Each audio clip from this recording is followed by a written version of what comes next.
Connor, I'm such a fucking nerd, man. I'm actually the nerdiest. I'm doing this show for starters, but I already knew that. This isn't news to me. The Pope's Catholic, you know. What's up? Friend of the show, Dylan. Me and him were messaging the other day, and he asked me the most simple possible question in the world. Okay. He goes, Aidan, what are your top 3 of each era of RTD, Moffat, and Chibnall? And you know what? I didn't know that Instagram messages had a word count until I wrote my reply.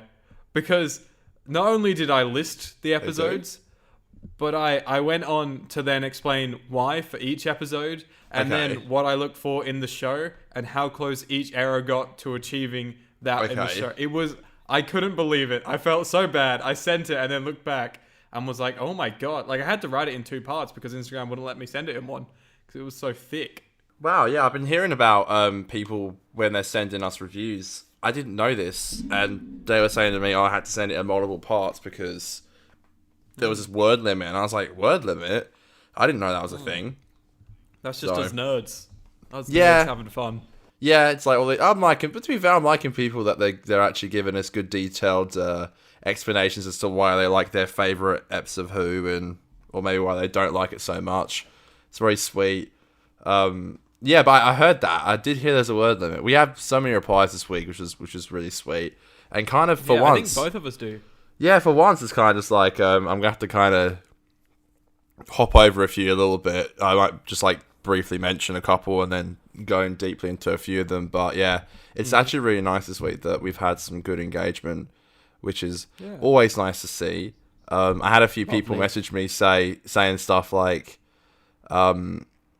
I know this whole fake little banter we got going. Well, not fake banter. It's banter. But I posted this thing on Instagram last night to our story saying like #Aidan for showrunner. What do you all actually think about this shit?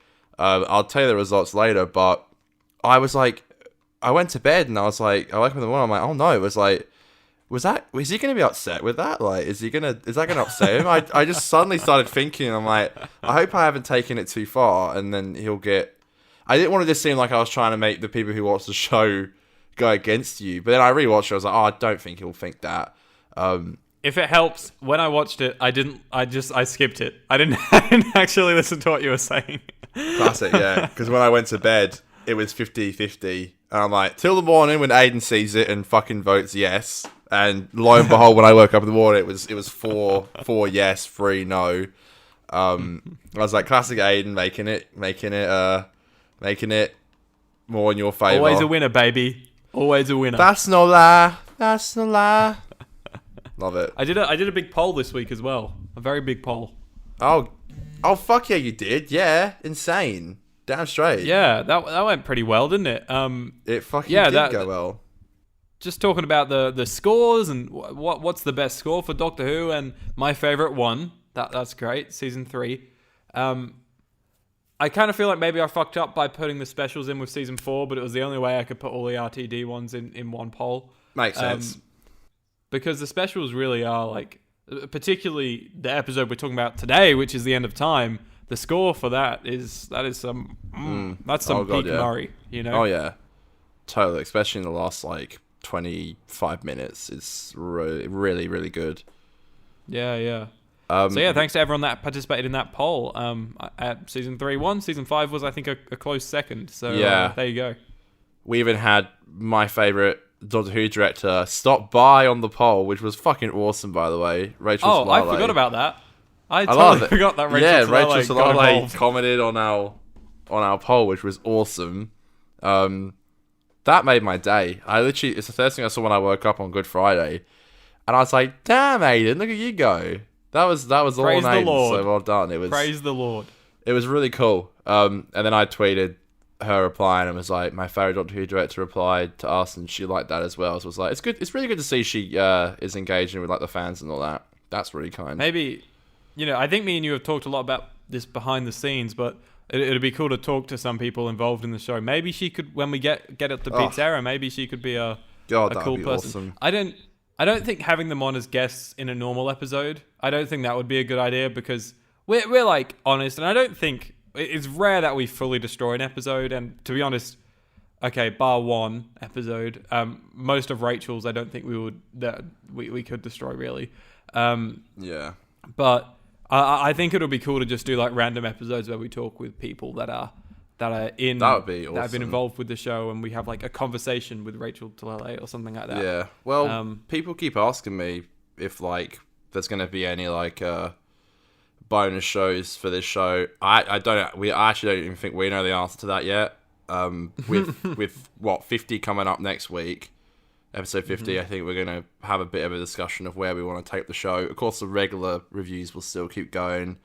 As for the future, though, you've got the spin-offs to look forward to whenever we get around to them. And I'm sure we'll find, like you just said, Dan, it'll be nice to have get people like Ace Creeper on, or Josh Snares, or Crispy Pro, or the Who Addicts, Vote Saxon 08. I'd love to have all these people on. That'd be pretty sick. Just to talk to them. Yeah. I'm sure you know. I'm sure you know of people as well that I haven't mentioned. Then I'm sure you know a few other people.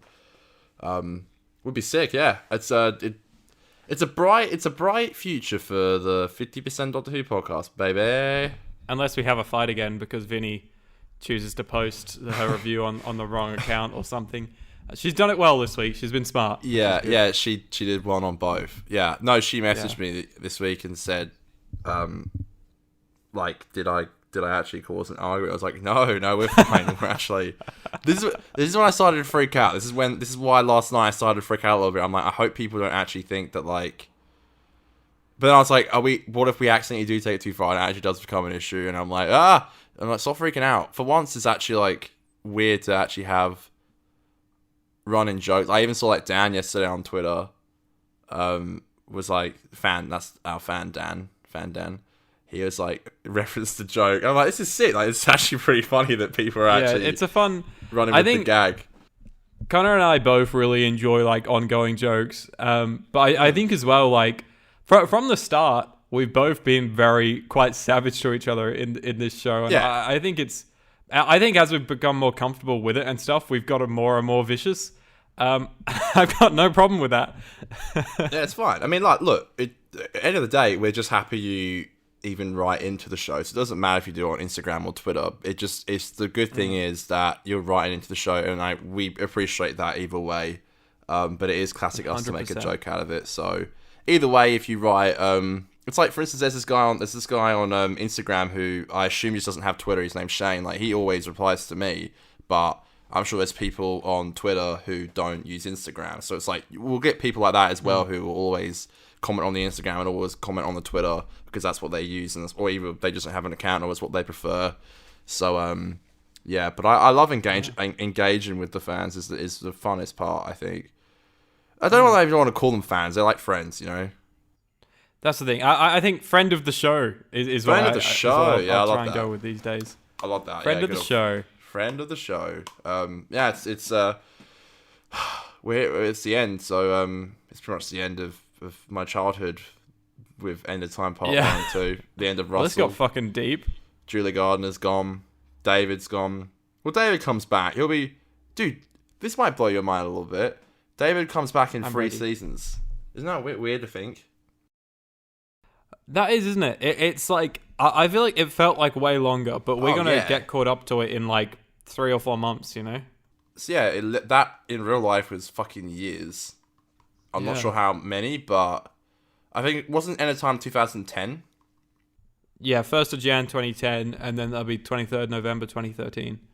Yeah. So yeah, it didn't. Yeah, true. Yeah, it doesn't seem like long, but it felt like an eternity. So it's weird to think he'll be back in 3 seasons, but that's it. And then we assume the 60th, but yeah, this is technically David's last episode as the Doctor, but he does show up again, so we will be getting a little slice of David. Do you know what else will make you feel old? What?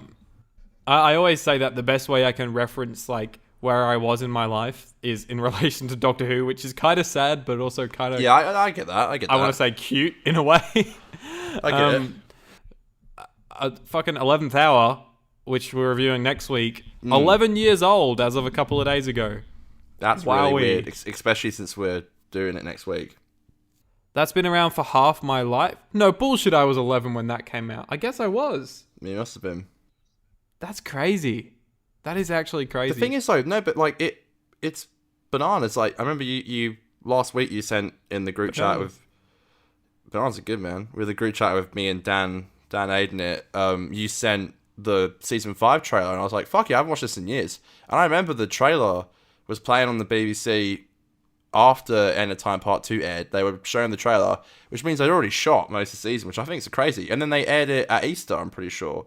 Easter, yeah, I'm pretty sure it was 2011. like 4 months after, yeah. Yeah, so it wasn't long until you got a whole new season, which is bananas. But to be fair, didn't it take 1.5-2 years for all the specials to even come out? So I remember that was a really slow period for Doctor Who because you were only getting a special every once in a blue moon. So yeah, to be fair, they I think did the biggest deserve a gap season. was after Planet of the Dead to Waters of Mars. That was like April to November, I think. Now we have to like fucking. Now we've. They're not doing too bad. No, Chibnall's era is good. But remember Pete's? It was like remember they took a year off. That was a weird year. That was weird. And they just did Class. And that was it. But I was like, what the fuck? Like. that was a special. Chibnall's era. Special. I'll give Chibnall this. Yeah, like his filming schedule has been really smooth. Even in like a pandemic, he's keen to get those episodes out. You know. Which is fun. I think it's cool to know we got new episodes this year. But yeah, I remember the year that Doctor Who just did not happen, and I think that was 2017. No, 2016. 2016. I think that was it. I think they released Doctor Mysterio, and that was it. I might be wrong, but that's wow, crazy. what a great year! What a great year for. Oh jeez, no, it wasn't 2020. We just had one Revolution. Yeah. Yeah, 2020 was just Revolution, but then Series 12 at least came out. It literally started on New Year's Day, which I think was kind of cool. 2021. No. Yeah. Yes. 2019 we had one episode, and then 2020 we had the 2020 we had. Yeah, sorry, even though I'm confusing myself here, but yeah. Any shiz. Crazy math. I failed year 12 math. 50% podcast. So the end of time. The end of time itself. Oh my god. Crazy episode. Well, 2 episodes. That's what we're talking about this week. So, The End of Time is a 2-part story of the British science fiction television series Doctor Who, originally broadcast in the United Kingdom on BBC One on the 25th of December 2009 for part 1, and the 1st of January 2010 for part 2. It is the 5th Doctor Who Christmas special and the last entry in a series of specials aired from 2008 to 2010. It marks the final regular appearance of David Tennant as the 10th Doctor and introduces Matt Smith as the 11th Doctor. Who's this It is also the last Doctor Who story written and produced by Russell T Davies, who shepherded the series' return to British television in 2005 and served as the series' executive producer and chief writer. Davies was succeeded as executive producer and showrunner by Stephen Moffat. The story features the 10th Doctor, Tennant, who has been running from a prophecy of his impending demise as he is drawn into a scheme by his old nemesis, the Master, John Sim. The Master brings the human race under his control part of an elaborate plan to restore the world of his... Whoa, that was right? I read that right? That sounds wrong. The Master brings the human race under his control as part of an elaborate plan to restore the world of his and the Doctor's own people, the Time Lords, from their demise in the Time War, referred to in the series. The Doctor is able to avert this, but incurs fatal injuries. In the episode's conclusion, as has happened before, the Doctor regenerates and becomes a new man with a new personality and physical traits, setting up the show's following series with Matt Smith as the 11th Doctor and Stephen Moffat as executive producer. I love how it explains what regeneration is. Like, anyone reading this fucking Wikipedia article already knows that. I mean, it's a pretty big thing, though. I mean, we hadn't seen it since Eccleston, and as great as Eccleston was, people had such a huge love for David. So the hype around this episode of it being a regeneration episode was huge because, you know, regeneration was pretty unheard of with like something like Partner Ways. In that episode, I didn't really know what regeneration was. It was just like my mum told me he was gonna change into someone else. I was like, what the hell do you mean? Like, but it was established now. You on, so Mum? Classic, yeah, absolute classic. It's it's What? You're gonna say something? We're just both waiting. It's a really sorry. It's a really long story. Hey, like it's like 2 hours and 20 minutes in total or something. Like it's a movie, you know? Yeah, it is. It's definitely interesting.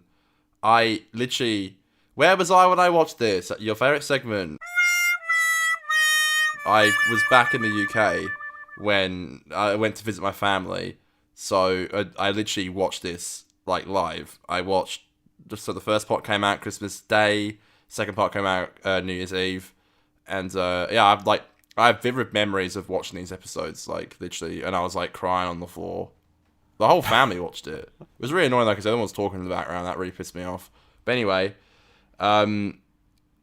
before we jump into it, I do want to say I was thinking the other day. I'm pretty sure I'm pretty sure Part Unaways and Bad Wolf is the only episode, like a regeneration episode, that I actually really like. Really? The rest I could take or leave. Yeah. I think it's definitely the best one.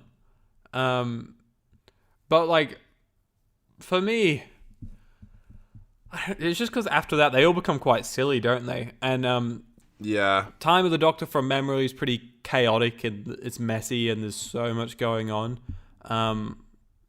But I think Matt's good in it from memory, and Twice Upon a Time just screams that it wasn't meant to be made, and totally. That it was just them trying to get a Christmas special done. Yeah, I mean, I don't get me wrong. I don't actually hate any of the Regeneration episodes. I just don't love them. Like, apart from Part Unaways and Bad Wolf. Even this episode, I don't hate it, but I don't know. But I mostly saw a lot of people saying in their reviews, which we'll get to later. But Part 1 is like notoriously people's like least favorite of the two. It's not great. But do you want me to hop into it? Just before we do, I just want to say, going into this episode, so I barely watched these 2 episodes in my life because as a kid, I think I watched them and I was just like, fuck, that was shit. And like, I've wiped it from my memory. I don't remember at all what I was doing when I watched this episode for the first time. I do remember watching it one time whilst painting a Welcome to Australia picture for my nana and granddad as they were coming off a flight. I remember that, but I remember that not being the first time I'd seen it. But I remember that being the first time my parents saw it and my mum being like, that's a bit shit, isn't it? So, like, I really, to be honest, wasn't really looking forward to it. So, I just wanted to put that out there first. So, without any further ado, Connor, take it away. Let's get on with the review. Okay, this is going to be so big. Jesus Christ. I'm going to have to... Well, we can skip over, like, the things that don't matter, you know? Like, we don't have to talk about literally everything. I always do. Okay. You don't need to. No, I always do skip over the shit that is important. This guy, honestly, guys, seriously. Sorry. Alright, okay, let's do it. A 3, a 2, a 1, a boom. Wilfred's back, baby. He's here. Yeah, boy. He's here. Definitely one of the best parts of the episode is having Wilfred in it. Perfect companion to pick for the 10th Doctor's last adventure. We just see Wilfred walking around the old town. It's Christmas. I was getting classic RTD vibes with like a Christmas Invasion vibe. He's just walking around the streets. Goes into the church because he's having bad dreams. Keeps seeing a man smiling and laughing. Who could it be? Oh god, there's so much laughing in this episode, man. Jesus Christ. He runs into a woman who reappears throughout the episode. We later find out. Well, it's later theorized it's actually the Doctor's mum, which that's what I go for at least. Pretty much it says the Doctor's going to return, and because the world's going to need him, and and then we go to the Doctor. He's been fucking around a little bit. He's hold the phone. What? Why is there the TARDIS on the stained glass windows? Why is it there? Yeah, I guess. I love how you said skip the stupid shit, and I just skipped that, and you're like, hang on a minute, let's not skip the important things here. I don't know. I mean, but why? I don't know. I kind of got the vibe that, like, you know how like the TARDIS is in like history books and places and stuff. I kind of got the vibe that that's why it's there. It's it was kind of like obviously around in like biblical times. If you do believe in that stuff, I personally don't. But I think it's because it was like, oh, the TARDIS was there in Bethlehem when baby Jesus came out of his mum's vag, you know? Probably something like that. I don't know. I like how you're apologizing, or you're saying like if you're into that kind of thing, that's cool, and then your next sentence you say is fucking coming out your mum's vag. Well, look, I'm personally an atheist. If you're not, that's fine. I'm just saying, like, you know, I think if the Doctor was there in biblical times, that would be pretty interesting. I think that's why it was there. That's what I got from it. The biggest question to me is why the TARDIS is now looking like a car. That's pretty cool. It is cool. If I had a TARDIS, I'd do that. It's funny, but it's also, how is he... Regardless, I don't fucking care. I've always found it kind of funny, but this time around, I was like, this is kind of stupid. Now, the Doctor had sex with the Virgin Queen, which is highly alluded to. So she's not... Yas Queen Slay. That's a... Oh, for fuck's sake, Aidan. Yas Queen is no longer a virgin because she's notoriously called the Virgin Queen, and then he's like, her nickname is no longer anyway. So that's a bit a kid's show, okay, no worries. I did not get that joke as a kid, but fair enough. I think that gets referenced a little bit later in Day of the Doctor. I don't know, I might be wrong. But Utim was like, oh mate, you shouldn't have delayed. What are you doing? And I was like, I wanted to like talk to you. And he's like, oh, sorry, I don't want to die. I'm a bit of a narcissist.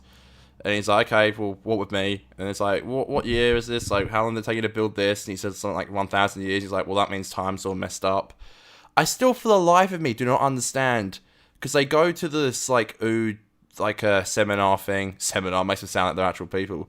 Like, they're all just sat in, like, a circle, and they're all just going, he's returning, and he's returning, and this is returning, and the time is returning, and this is returning, and he will return because he's returning, and he's returning. I was like, for fuck's sake.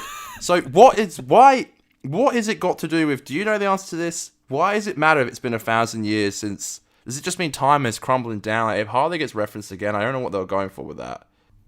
It's the end of time, Connor. Okay, there you go. Mate. Okay, it's the end of time, so I guess we're just going to have to deal with it. I think, it has something to do with, like, breaching the rules of time, with, like, the sound of the Master's head, with the Time Lords coming through later on. I think it has something to do with that. I don't know. I don't write this stuff.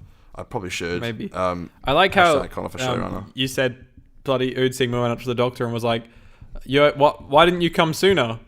And the Doctor really should have been like, sorry, mate, too busy in Area 51. Yeah, well, there you go. Doing Dreamland. Oh, I went to, I fucked the Virgin Queen. I fucked around in Dreamland, did a little bit here and there. Got married. That was a mistake. But sure, when he says got married, surely that's Day of the Doctor. But no, it can't because he doesn't I'm pretty sure it is. But he doesn't remember. He just got a cool haircut between Waters of Mars and Day of the Doctor, apparently. Well, no, his hair. It's so weird, isn't it? His hair's so different in Day of the Doctor. Yeah, it's. For me, his hair kind of suits the season 2 vibe in Day of the Doctor. That's what I took away from it, at least. Any shits. They're like, he's returning. The Doctor's like, that man is dead, and then it's dead set some like Return of the Jedi shit, where like. The ring falls off, and then like this woman picks it up. And I like how Russell was like, I always kept that in Last of Time, in case I wanted to bring him back. And it's a great writing tactic to, if you ever want to bring someone back, just be like, oh, quickly show someone grabbing this, and it can somehow bring him back. It's like how Kylo Ren has Vader's like melted helmet, but at least it didn't summon him back with it, for Christ's sake. Lucy's back briefly. It's kind of sad that she got imprisoned for everything that it wasn't even her fault, but she still got imprisoned for being with the Master, even though he manipulated her. As well, like, everyone kind of, I think, forgot about Lucy. Like, I know I didn't really think about her afterwards, and I was like, oh, she's in prison. And the other thing is, I think the only thought that maybe we had about Lucy is that maybe she was the one to pick up the ring, not this random-ass bitch in the Save the Master Foundation. Yeah, that's so weird. Like, they need Lucy. It's like, his DNA will still be on you. It's like, what? That's not how DNA works.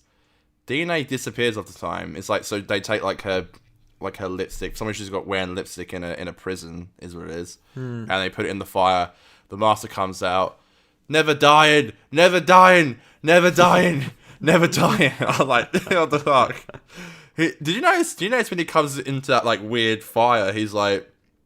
He's got his like short brown hair, and then when he comes out of the you do see that hilarious. The whole thing blows up, and you see that hilarious, like those two twats at that mansion there watching the footage of the burning building, and you see the monster just scoot past like hell quick. It's like phew! Like suddenly he's like fucking Barry Allen or Wally West. Phew! He's like, oh, he survived, thank God. Somehow his hair grew and it went blonde. It is what it is. Yeah, that's a bit weird. But Lucy got what a weird episode this is. Yeah, Lucy got blown sky high. The Doctor runs off from the Ood. He gets into the TARDIS. He goes to fly to the mental asylum or just the jail, and it's gone. It's like blown up. Next scene I really liked. Apart from one thing about it, which I'll get into, but you must have liked. I had a huge smile on my face with the whole like Wilfred going out with his mates on the bus to find the Doctor. Did you like that? Did you find that funny? That's cool. It felt, I don't know, it felt so homey to me. Especially where I come from in the UK is a little town called Kendal, which is quite north England, closer to Scotland than it is to London. And it's basically just a bunch of old people live there. And so, I don't know, it just gave me, it's like what I think my nana gets up to, obviously, like pre-COVID, like she's fucking hanging out with the gang, just, yeah. What is it called? The silver something. Silver tongue. I think a silver tongue lizard is like that's not it. Silver fox, something like that. Silver fox is what you call like a grey-haired male that looks kind of good.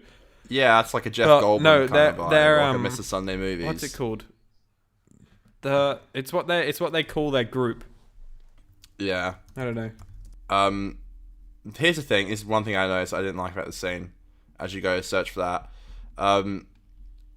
Again, this is the second time I can ever say this. I think I said it, and it's in another special as well. There was one time I feel like Mara used score.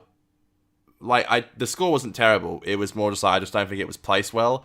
The scene where Wilfred is explained to his friends why they have to go find the Doctor. He's like, I can't tell you why we need to find him, but really do. Like, then you're having bad dreams and stuff you can't remember. That's why we need him.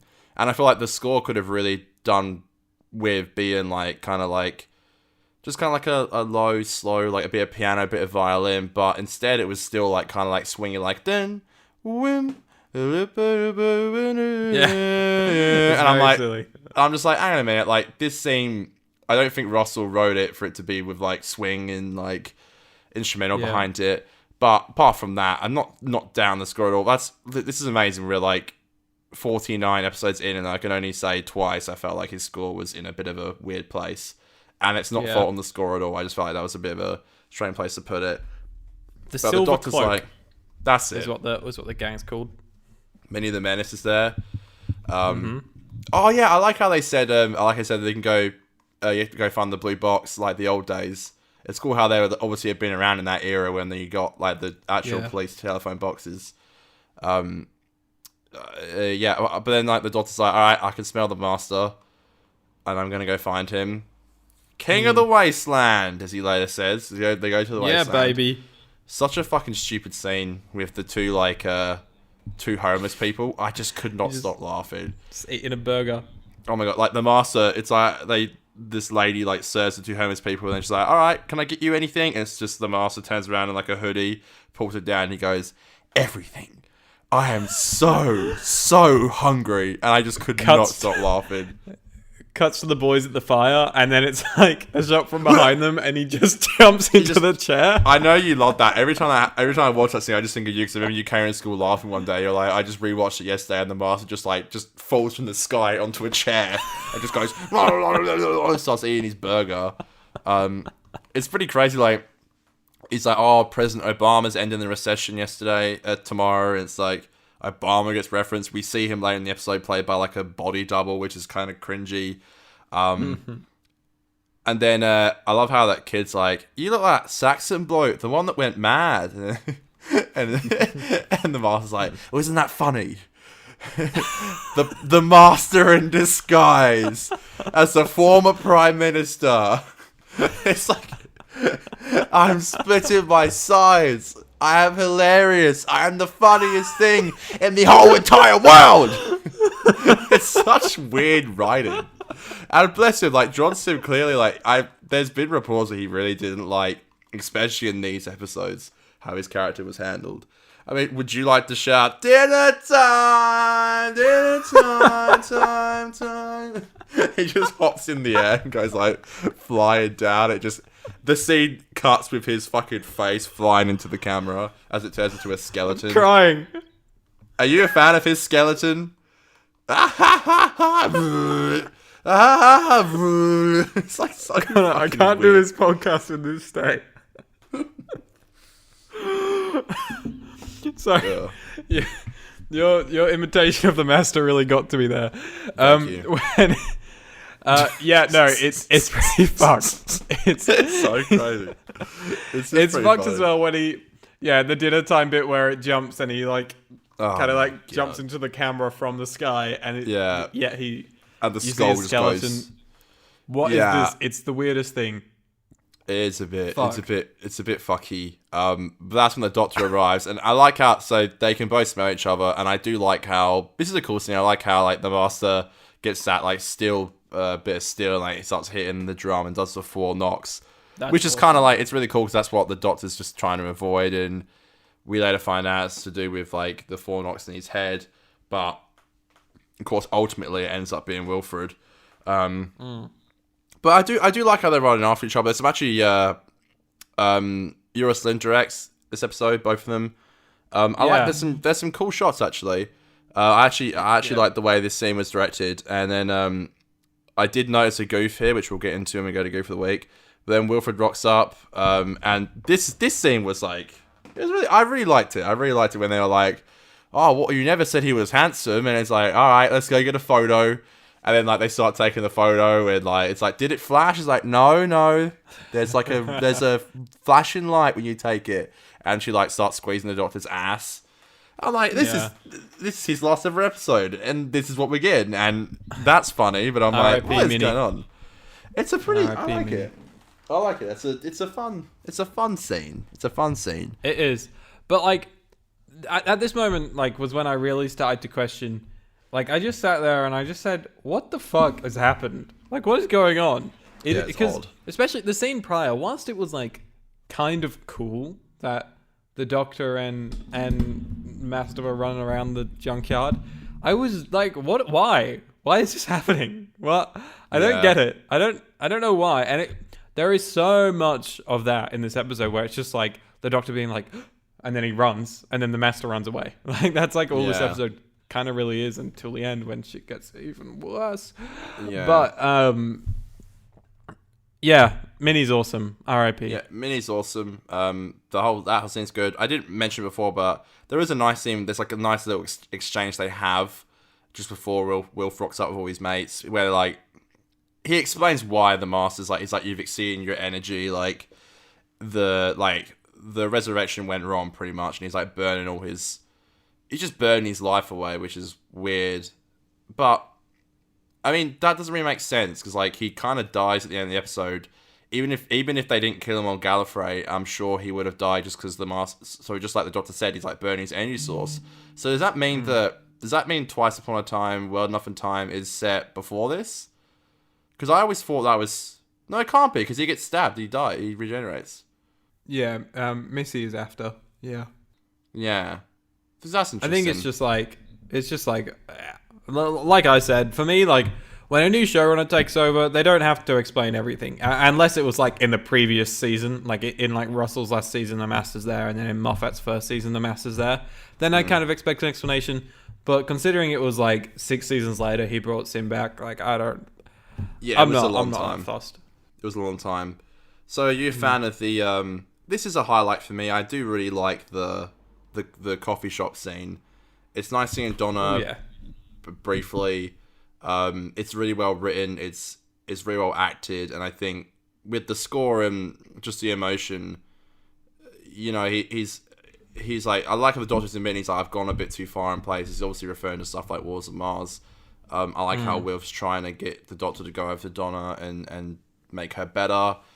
I like how the Doctor started crying a little bit, and I really like, and it sets up the whole 4 knocks things pretty well. If you'd forgotten, from Planet of the Dead and Wars of Mars. If you'd forgotten what that was, but yeah, I really like it. I really like it.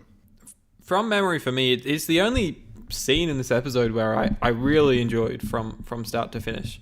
Enjoyed isn't the right word, because I do enjoy the dumb shit, silly shit. It's the only scene that I was like, fuck, this is good, you know? Because everything else in this episode is just a bit... it's all... Everything just screams like, why? And like, what's going on? Yeah. This plot is so silly. I think that's what it is. It's just the plot is so silly. The A plot is so silly, which is what's so annoying about it. It really is an odd... I don't know, because, like, you know, like, Julie, Russell, and David, they all did such a great job throughout Tennant's tenure, his era. But I really do scratch my head at this. I'm like, I don't know what they were going for, really. I don't know what... I can kind of see what they're going for, but it really was... It's a bit of a misfire. It's like, something just really feels off about it. And I can't really put my finger on it, but... Well, it feels like it's trying to go a bit too big. Dylan made a really good point on Twitter a few weeks ago, and he was saying that he didn't say what themes he was talking about, but he said thematically it's quite strong, even though maybe the episodes aren't great. So I was like, all right, like I'll go in, I'll see sort of what he means in regards to the themes of it. And there is a really good theme of mortality throughout the entire episode. It's a very strong theme. Obviously, that it totally makes sense for it being David's last one when he regenerates. And he doesn't think he's going to survive as well. So he's facing his own mortality throughout it, whilst the Master is... He's wanting to kind of live forever. He's been brought back. So that's also like fighting immortality, fighting the main theme, which is what an antagonist should do. And then there's also the other antagonist, which is the Time Lords that come in part 2. And with them wanting to ascend past their human forms... okay, sure. We'll get to that. Sure, I guess we'll come with that, yeah. That's obviously them trying to fight their own mortality as well. Oh, there's also isn't that called the Immortality Gate or something like that as well? Yeah, the gate, yeah. Yeah. So it's all about mortality and immortality, to me. And I think that is strong throughout both parts of the episode of the story. Yeah, it's a good point. Yeah, I think what it does get right as well is that like it really does show.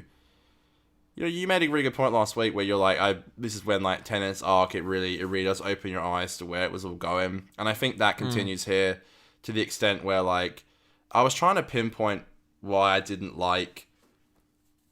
Well, not like, but why I was like not as warm to David Tennant's Doctor as I had been in the past, like.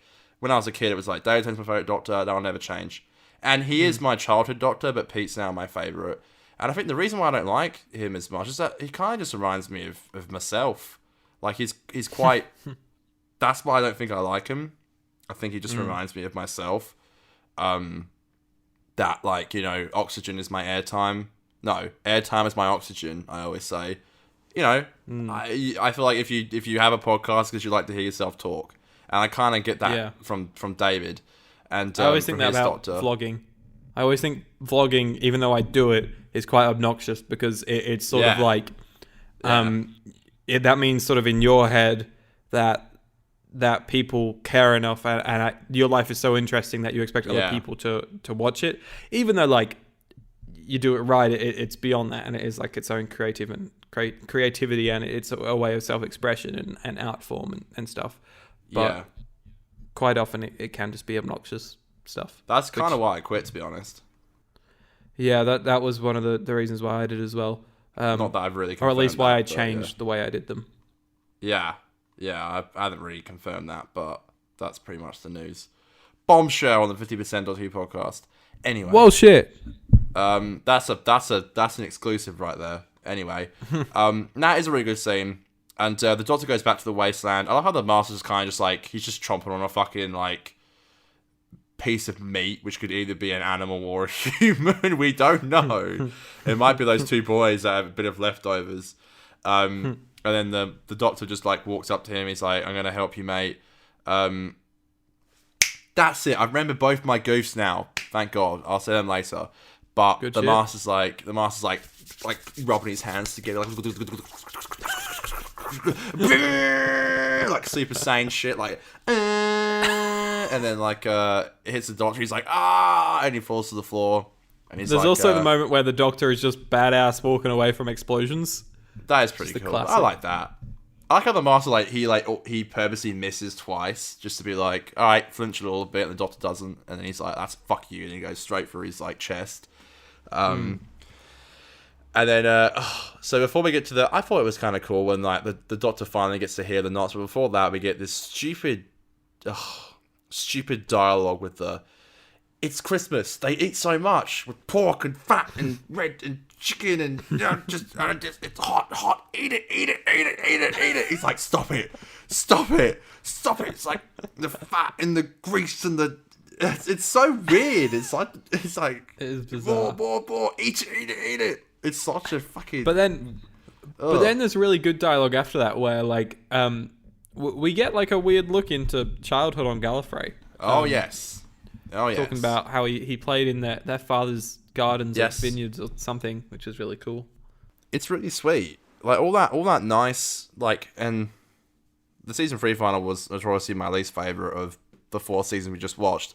But there really was that nice connection between John Simm's Master, and the Doctor. That's kind of one of the only things we really got with like their past. And I do like how the Doctor finally gets to hear the knots. I love how like the Doctor's reaction is like, holy shit, you actually aren't crazy. I can actually hear it. It's actually real. But then we get a stupid, it's real! And then he just like Iron Man's on the floor with his 2 like hands and flies off. And it's like, what in God's green earth is this? And he gets taken away by those like billionaires. The Doctor gets knocked out. And yeah, he gets taken off. It's all a bit action movie, isn't it? When all that's happening. Oh, it's so this helicopter comes to take them away. It's just a light. There is It no is like so just a lie. They didn't even bother to CG a little bit of an outline of like a helicopter. It's dead set just a light. It's a light shining down. There's not even like an outline of anything.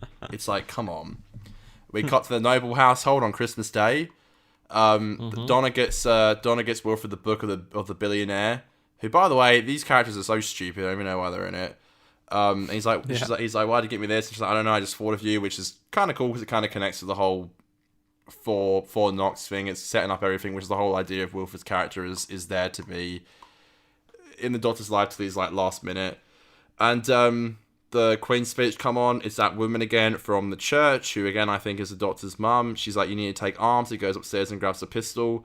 I remember watching this as a kid and being like, oh, hell yeah, Doctor's going to get dark. There's a gun in it now, which is like notoriously the Doctor never carries a gun and you hardly get to see him in the show. So, especially a protagonist holding a gun. So it was quite serious to see Wilf have one. And then he sees the Doctor on the street, hops out, goes in the TARDIS. I like how Sylvia runs out, but she's yelling at the TARDIS. It's like dematerializing, and then Donna comes out and she's like, are you yelling at Finn Air? And she's like, yes, because you can't say that she was yelling at the TARDIS. Cause that's funny. I like that. That was a funny scene.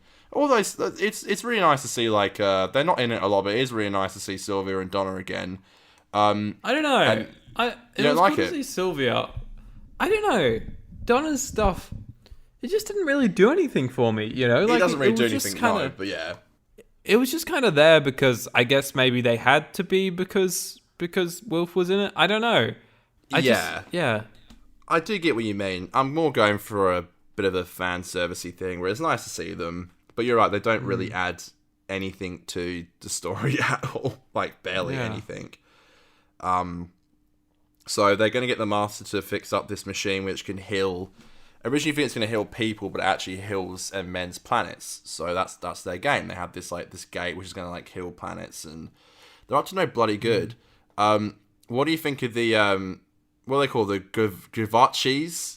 The Vivaci? Is that what it is? Givachis. That's is that right? Vivaci. Yeah, you're spot on. I think. Vinvaci. Vinvaci. That's it. Vinvaci. That's it. They're kind of cool. Fine. They're fine. Yeah, they're fine. Yeah. Sure. They're fine. They're just they're all right.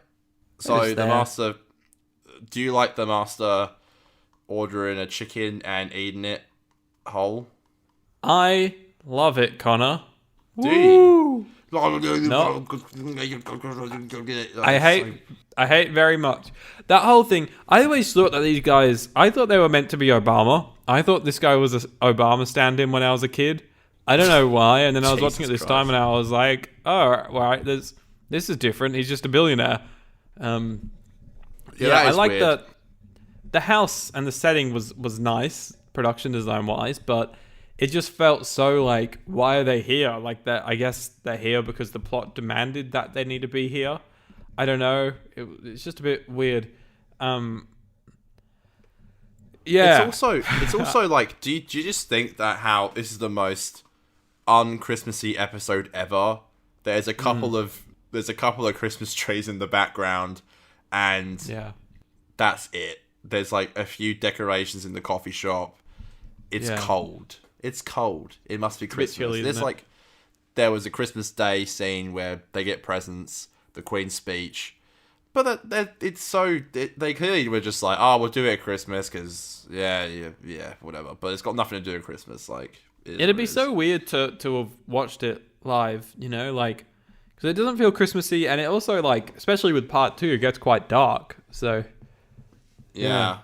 Well, I remember when part 1 aired. Like I said, I was in the UK, and I went to a family friend's house who we're very close with. Still to today we talk, and they weren't like Doctor Who fans. Like the child in the family, he was my age. He'd watched a few episodes of Doctor Who, and he was like, "Oh, it's David Tennant's last episode. I'll chuck it on." He'd maybe seen like a couple of episodes, maybe like 10 at most, like a dozen or so.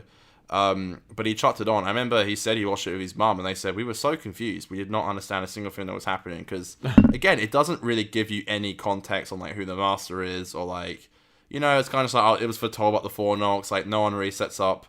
I'm not saying they had to, but it was also like, notoriously, a Doctor Who Christmas special is watched by a lot of people who don't watch the show because like you have the family over at Christmas. It's on in the background and people watch it. Normally, it's like a standalone episode that you can just watch and you don't have to really know much about the show. But this one's got like Donna, Sylvia, Wilf, the Master, the Time Lords, the Ood, the Nox.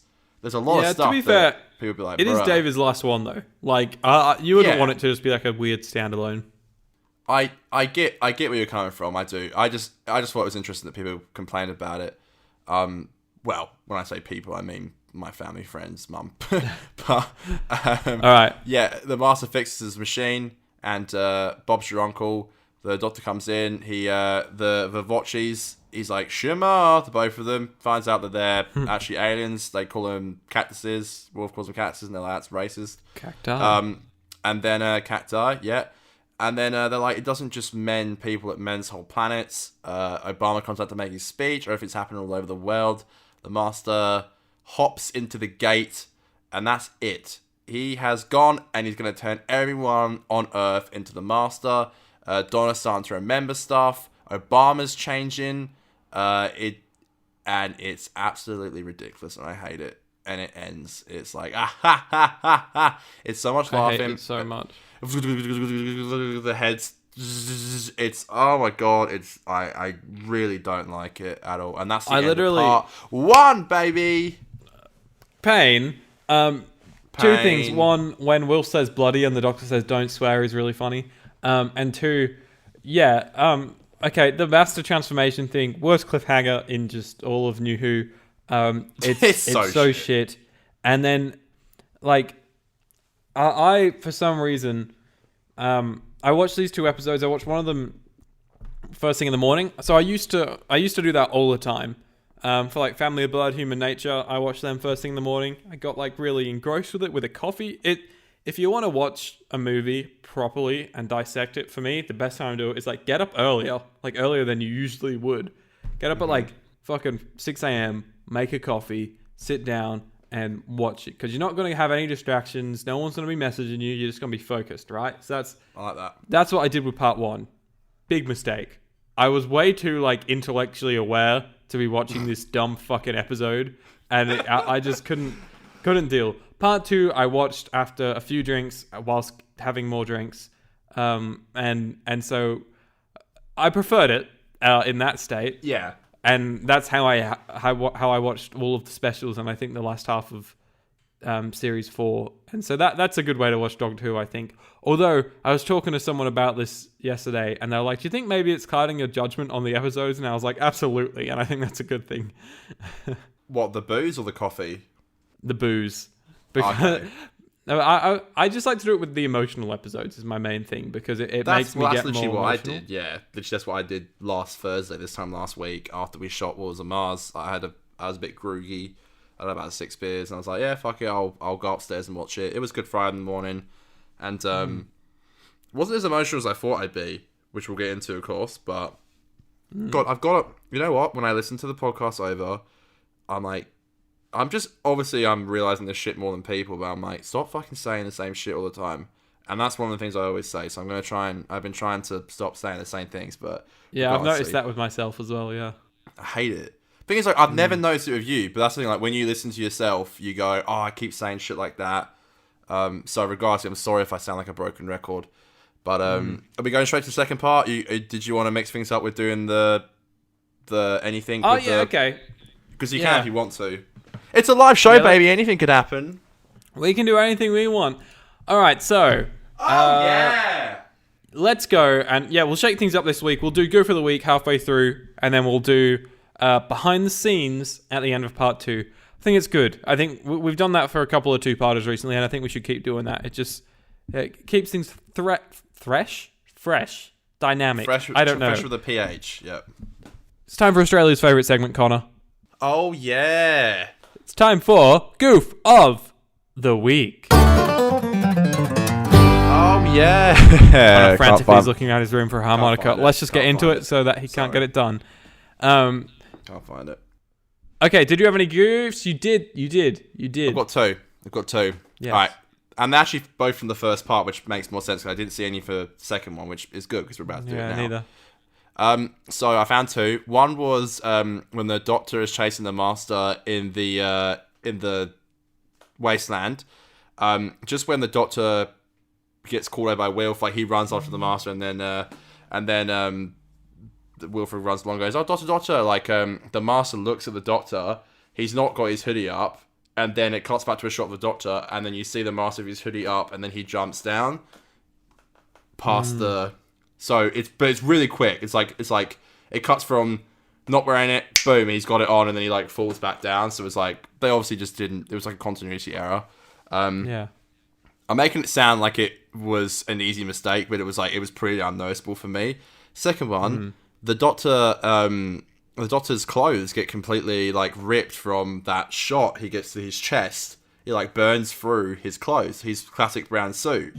But in the next scene, he's like got the suit and it's completely fine. There's no tears or anything in it. Well, that also happens when he falls from the ship. It gets ripped up, and then at the end is normal again.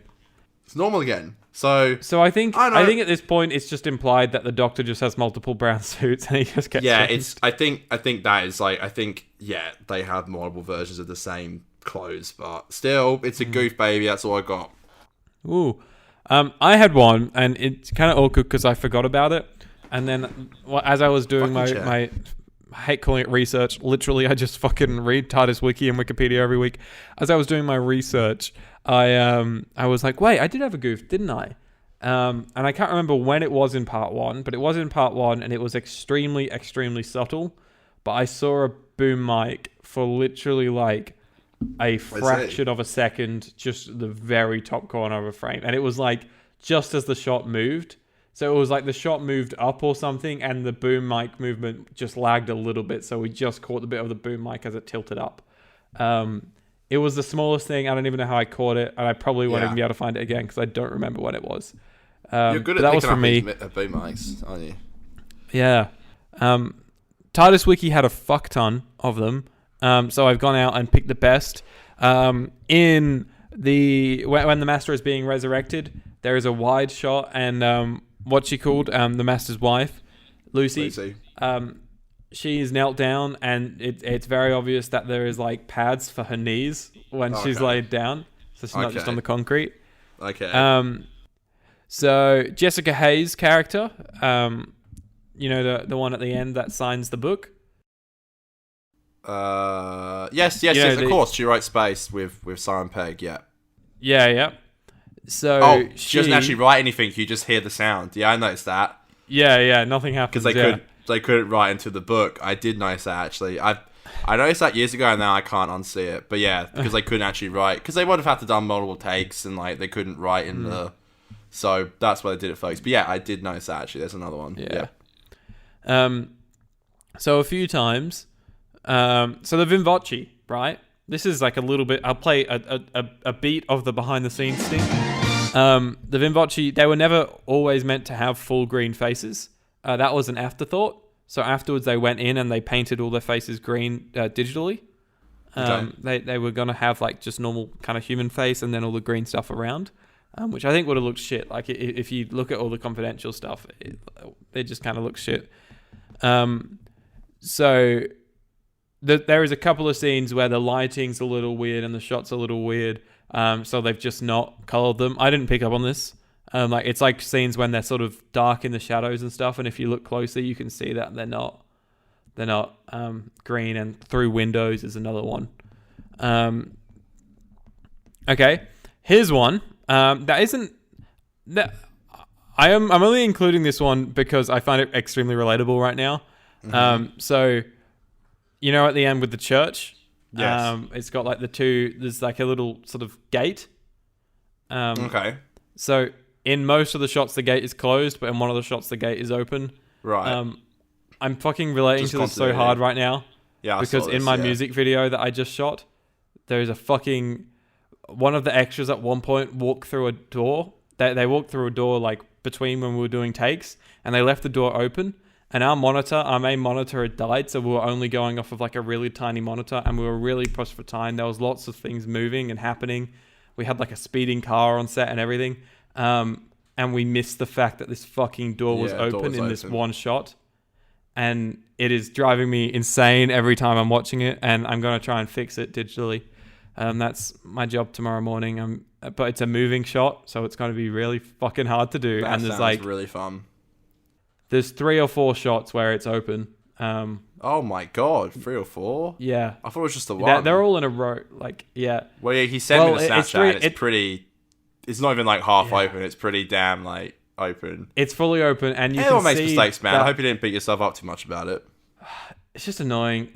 You can see like even behind the door, it just looks gross. Like you can see there's like an extension cable running towards a bunch of lighting and stuff, and you can't there's like do reshoots a bit of a light.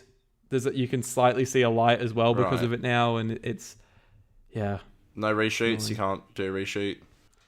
Not at that place. There was so much stuff going on there. Like we wouldn't be able to do it again. And we don't have time as well. We only had a week and a half to prep for this music video and 2 weeks to do post. Who's the artist? A band. It's a technically a Perth band called Videli, but they're mainly a European band. Like they moved to Europe like 30 years ago, and have like reached fame in Europe and stuff. And because of COVID, they moved back to Perth. So it's pretty cool opportunity. The very last goof I have here is, and it's so dumb, and I can't believe that neither of us has noticed this, is that so Wilf's gun, when the Doctor's holding it and he's moving between the Master and the Time Lords, he's holding it changes trigger. what hand. Oh, okay. No, here, okay. I don't TARDIS like Wiki. Yeah. This trigger thing, he was holding the trigger. Apparently, they originally reported on TARDIS Wiki that it was an error, but then there's an amendment there saying that actually this particular type of gun, pulling the trigger isn't actually like you pull it and then that loads it or something, and then you do something else and it shoots it or something. That particular type of gun apparently was accurate. Oh right, yeah, because like that's something like every time he moves, it cocks again, and I'm like, what? And then like I didn't get that. Okay, I see. Okay, now that makes more sense. But yeah, I was like that. But okay, the hand changes. Okay, that's pretty interesting. It's a bit bizarre, isn't it? Anyways, the world of film, mate. The world of film. Oh god, don't get into it. It's bad. And definitely don't go full-time freelance, which is what I've just done, and it's hey, congratulations, Aidan. Let's go. Congratulations. Yeah, the boys. We wish you all the luck in the world. We send our love to you, Aidan. It's either the best or the worst. It's either the best or worst decision of my life. We'll find out. It is risky. Probably the best. But, you know, hopefully. risks aren't necessarily a bad thing. You know. I'll You quote might be living the in a old box legend soon, Casey but- Neistat here. It's been going through my head the whole time making this decision. The most dangerous thing in life is to play it safe. Yeah, And rather I do was like, something ambitious and fail than do something mundane and succeed. Bada bing, bada, Bada boom. boom. Thank you, Casey. Yeah, We send our baby. love to you, Casey. Thanks, my man, wherever you are. We Whatever miss you. you're doing. We miss you, Casey. Let's get Casey on the 50% Doctor Who podcast. Yeah. I've never watched Doctor Who, but I watched this episode and it was fucking great. Thank you, Casey. Oh my god, my mum's calling me. She wants me to make a tea. I literally said I'm filming the Oh my podcast. God. Either way, I'm back. I'm back, bitches. Bloody hell. Alright, are you ready to go into part 2, Aidan? Let's do it. Let's speed it up. Let's go through. Fucking Alright. rapid fire. Okay, I'll do my best. Alright, let's do it. There's a lot. 3, 2, 1. Boom! How the fuck does it start, actually? Okay, Rassilon is doing a bit of a monologue. He's like, okay, this is the final days of Human Earth. And they speak Oh legends yeah, that of happened at the end of part 1, didn't it? Yeah, but there's a bit more of a monologue, I think. And then it's like, we get to see the Doctor. He's like, kind of like been stuck to this chair, which the Master was in the first episode, was kind of weird. Will's phone goes off, and he's like, "And a minute, everyone on the..." It's a good line, I like it. He's like, "Everyone on Earth is me, and I'm not calling you, so who the hell is it?" I like that. But it's actually Donna, because she's running around, she's like, "Oh my god, my hair, I can see a giant wasp," which is pretty funny. And we find out the Doctor actually fit her with like a mechanism where, like, if she ever does remember, this massive wave of energy goes around, and it kind of just kills the rest of the Masters around her. Felt like a bit of a cop-out, but... Oh, sure. 100%. 100%. Also, even though I've told you to speed through this, I keep bringing up other things that I want to talk about that are kind of funny. Legit, this fuckhead keeps saying that, and then he goes, "Oh, hang on a minute, Colin, you forgot this minute detail. In the mirror of the church is a TARDIS, and I don't know why that was there. I don't know why Just to either." backstep a bit. Just to backstep back into part 1. How funny is it when Wilf is in the fucking nuclear chamber thing? Oh, he gets a gun out and say hello. And he picks up the gun instead of the phone. Hello. And he's like, "Whoop, not that one." Yeah, that, and then again, when the Master's trying to find the phone, he pulls out the gun, and he's like, "Good man." I like that. That was pretty funny. That was pretty funny. That's why I thought of it. That was a great way to start it. Because it was quite a long scene with just the Master, Wilf, and the Doc talking, and I just found that to be really quite enjoyable. You know? Yeah, and I like how I'm standing up now because my ass is getting a bit numb for sitting down so much. That's fair. I like how the Doctor's like, "Oh, you know, you could be so great. You could travel with me. It'd be my honor." I really like that. That's probably the only other scene they really get where it's like, okay, you can really tell they're like childhood friends and stuff, and they have a massive history together. But then the guard eyes as well. It's kind of like the whole like stormtrooper thing where like Princess Leia said that you're a bit short to be a stormtrooper, and it's like the classic like they call the Vinvoci. I keep getting it wrong. Vinvoci, yeah. Yeah, it's one of them, and they smack and knock out the Master. It's kind of silly but fun where like they tow the Doctor away, and he's like, "This is the worst rescue ever," and you can definitely tell it's a dummy going down the stairs. Where like See, you can I didn't tell until I watched Confidential afterwards. That's how I know. Only when I could tell. Yeah, and it is one of those things where once you know, it's pretty obvious. Yeah, but it's definitely convincing, sort of in the moment, and that whole sequence is. I talk a lot about how I love a mixture between when the show needs to take itself seriously, but also when it can just be dumb and wacky. And this whole escape for me just was that perfectly, and it was just so funny. Just the Doctor screaming. That was a lot of fun. Like worst rescue ever, which was fun. I like how they teleport back up to the ship, and the Doctor's like, "Cut the power." They're like, "Why? We don't have to." And he's like, "They got every missile on Earth ready to fire." I thought that was a really good line as well, and it does show one like a tiny little bit of pixie dust for a bit of a. You do kind of feel like, okay, maybe this whole Master thing is a bit bigger than I actually feel right now, because you don't really feel scared at all that Master's all over the Earth. It's like there's no weight to it, but that tiny line was a bit like, okay, that's kind of cool. Like you do get the sense that he's got every missile and every army on Earth ready to fight. Cuts the power out. They go for a bit of a wander, and then we get. I don't like the Gallifrey stuff.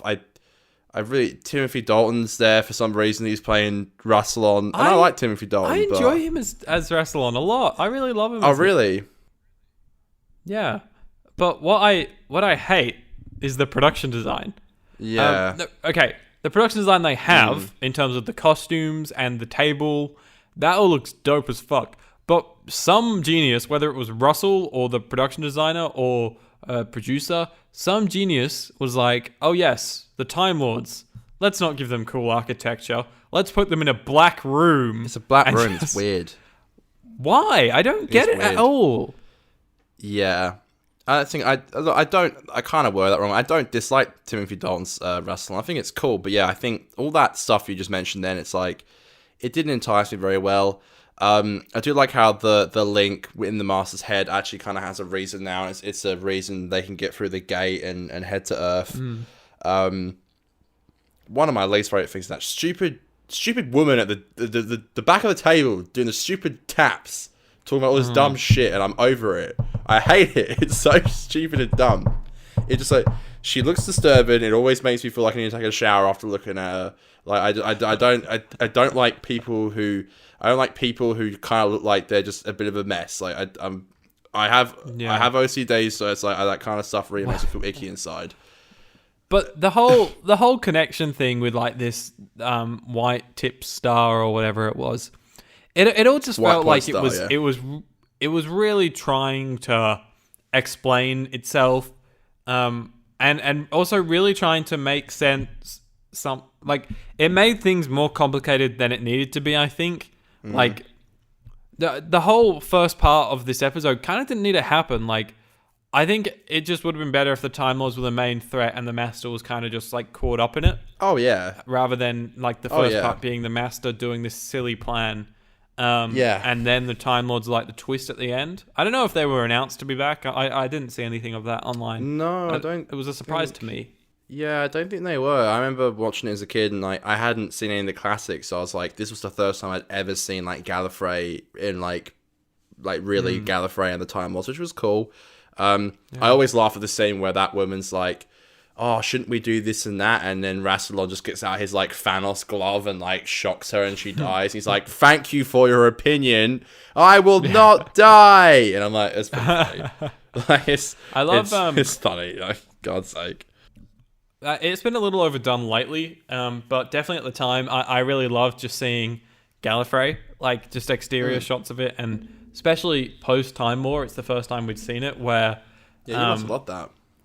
All the Dalek sources were just sort of destroyed outside. Might have been a little over the top, but then there's all these like giant hallways with like bits crumbling and stuff. That was like kind of cool, but also kind of just a little OTT, you know. Yeah, it's cool. I like how the globe as well is kind of like cracked. Yeah, that's awesome. Yeah, which is weird because in Day of the Doctor it's completely like smashed. But okay, we'll just let that slide. Yeah, so I do like the scene where the Doctor is like kind of like messing with the heating, and then Wilfred goes to walk to go find him, and we see the Doctor's mum again for the second last time. This is the last time she has dialogue, and it's cool. It feels like it was kind of leading somewhere that never really gets explained. And I know Russell likes to do this a lot, where he's like, I'll leave this here and you can read into it, which everyone does. Everyone again is like saying that his mum. A little bit of blue balls. Yeah, you do. Well, you later on see, and when the Time Lords want to come to Earth, it's like only 2 people testified against Uranus, which again, and it's a male and female, you're definitely like, okay, this is definitely his parents. Like, why else would they disagree to do it? But for me, one of the highlights and scenes of the episode that I really like, and this is when I first started to get emotional, was if the Master's going to kill you, kill him first scene. I thought was very jazzy. I liked it a lot. Bruh, when Wilf breaks, I break. That shit is... that is so good. Oh, dude. And the score, I've been listening to this, there's 3 tracks in a row on the End of Time soundtrack. Because we've obviously all listened to like Veil and Veil de Chem and shit like that. Yeah, we've all listened to that a billion times. But I found 3 absolute bangers that I haven't listened to properly at least ever. And one of them is the score for that scene. It's called A Lot of Life Behind Us. And it's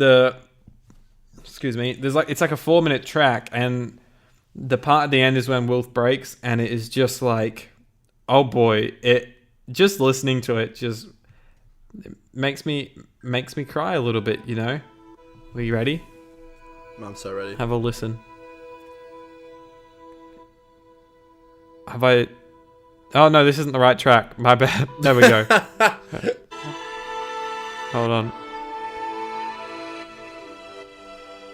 You just feel it. You can just picture it. Oh, they're just chatting in a spaceship. Wow. It's coming. It's building. It's rising.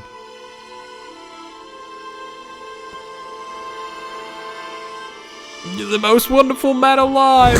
And I just don't want you to die. So good. It's really great.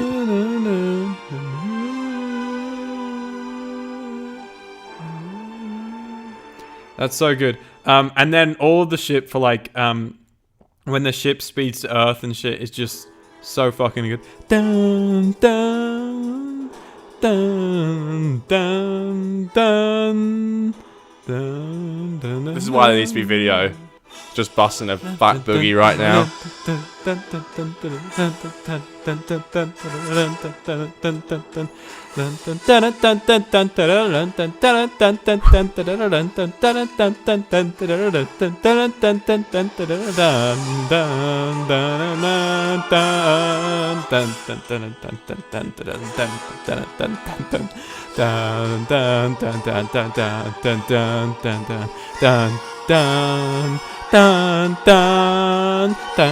Wow wow wow wow wow wow wow wow wow wow.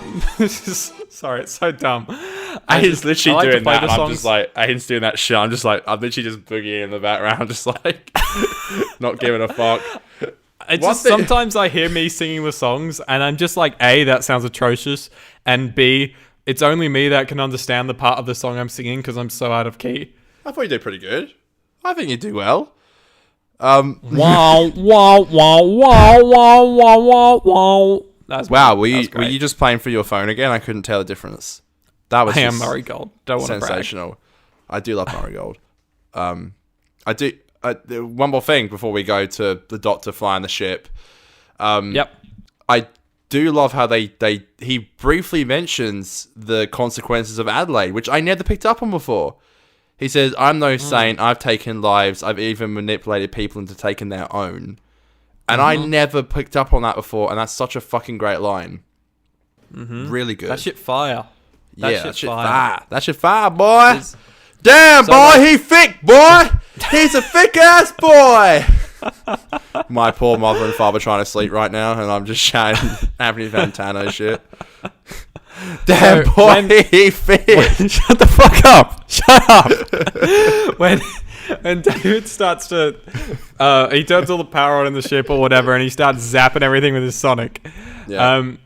There's a moment in Confidential where he's like, you know, and that's the last time that 10 uses his Sonic. And I picked up on that, and at the end of shooting that, I had a bit of a moment. I'm not going to lie. I had a little silent weep, and I just kept it to myself. And I was like, Well, David. He does pull it David. out. Not his schlong, his sonic screwdriver. Yeah, he likes to when pull it out. when he with the Vivace glass, when like Wilfred's in the thing, he does actually take it out. He's like, even this would set it off. So technically, he does hold it again. But did you like the final? Go zip, zip, zip, zip with it. True. You know? It didn't go. Mm-hmm. Did you like the final? Alonzi. It's great. From this moment on, fucking solid. liked Actually, it? from not just this moment on, like from a few scenes back, solid. And I everything about it I loved. And for me, I'm glad that we've talked about part 1 because I was on such a high for like a week from part 2, and I was talking to End of Time. People were sending in their reviews, and I was just thinking like, man, this seat's getting some slack, but part 2's so good that I'm just going to give it a high rating because fuck it. Part 2 was just so good. But then when I was writing my notes and things like that today, I was like, no, like part 1 is fucking atrocious. Like I can't give it a high mark. I've definitely been a bit lenient with it, but and what, so the whole ship thing comes down and everything, and it once again it's when Doctor Who just gets so silly, and I love it. Like, it starts off with just a couple of missiles chasing. Bernard Cribbins is shooting it. The behind the scenes of him shooting that is awesome. It was all kind of like improvised, the stuff he was saying. I did see that. Yeah. Yeah. And then, so yeah, it's like 1 or 2 missiles, and then fucking a minute later, there's a shot, and they just fill the screen up with hundreds of them, and it's ridiculous and funny, and one of the many reasons why I love the show. Well, it's very, and it's just very like a New Hope as well. Moment. It's very a New Hope. It's literally, it is very New Hope. Yeah, it's very much referencing that. Do you like? And I guess you can kind of get away with it as with being a Time Lord.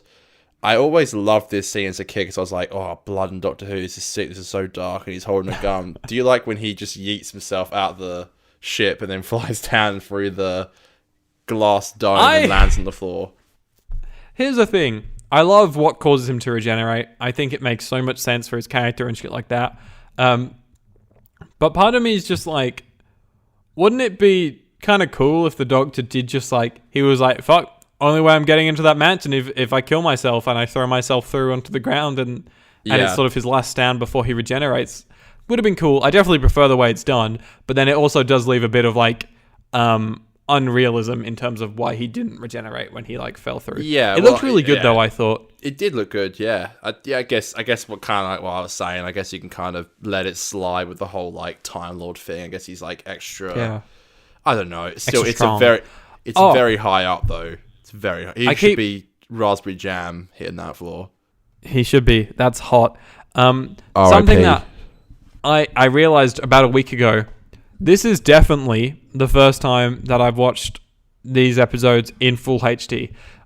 So like, obviously, you know, I've said it a lot. I was watching the remasters for series 1 to 4 for the first time. So sure, technically they were the first time I was watching them in HD as well, but they're not real HD. They're like fake HD.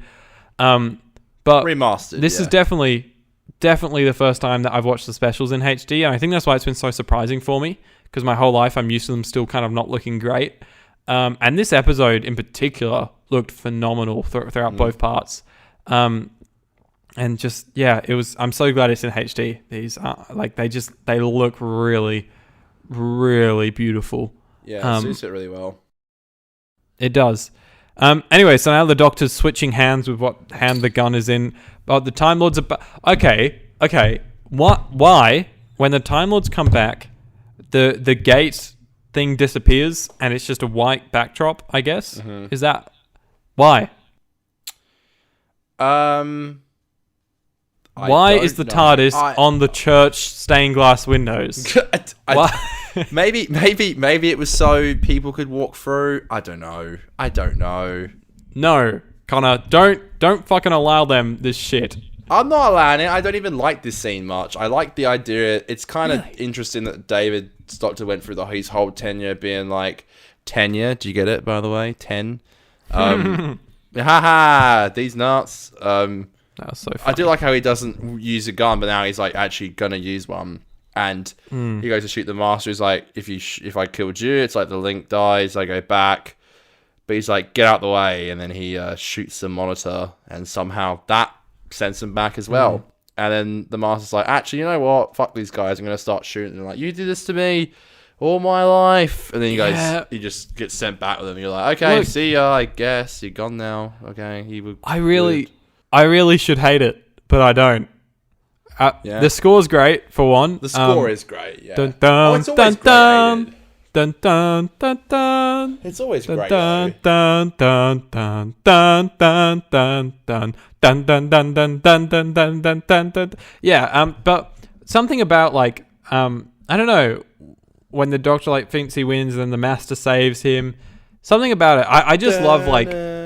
I love the love-hate relationship between the Doctor and the Master, and this episode, I think it felt right for the Master to do what he did, even though it's silly that he Iron Mans it.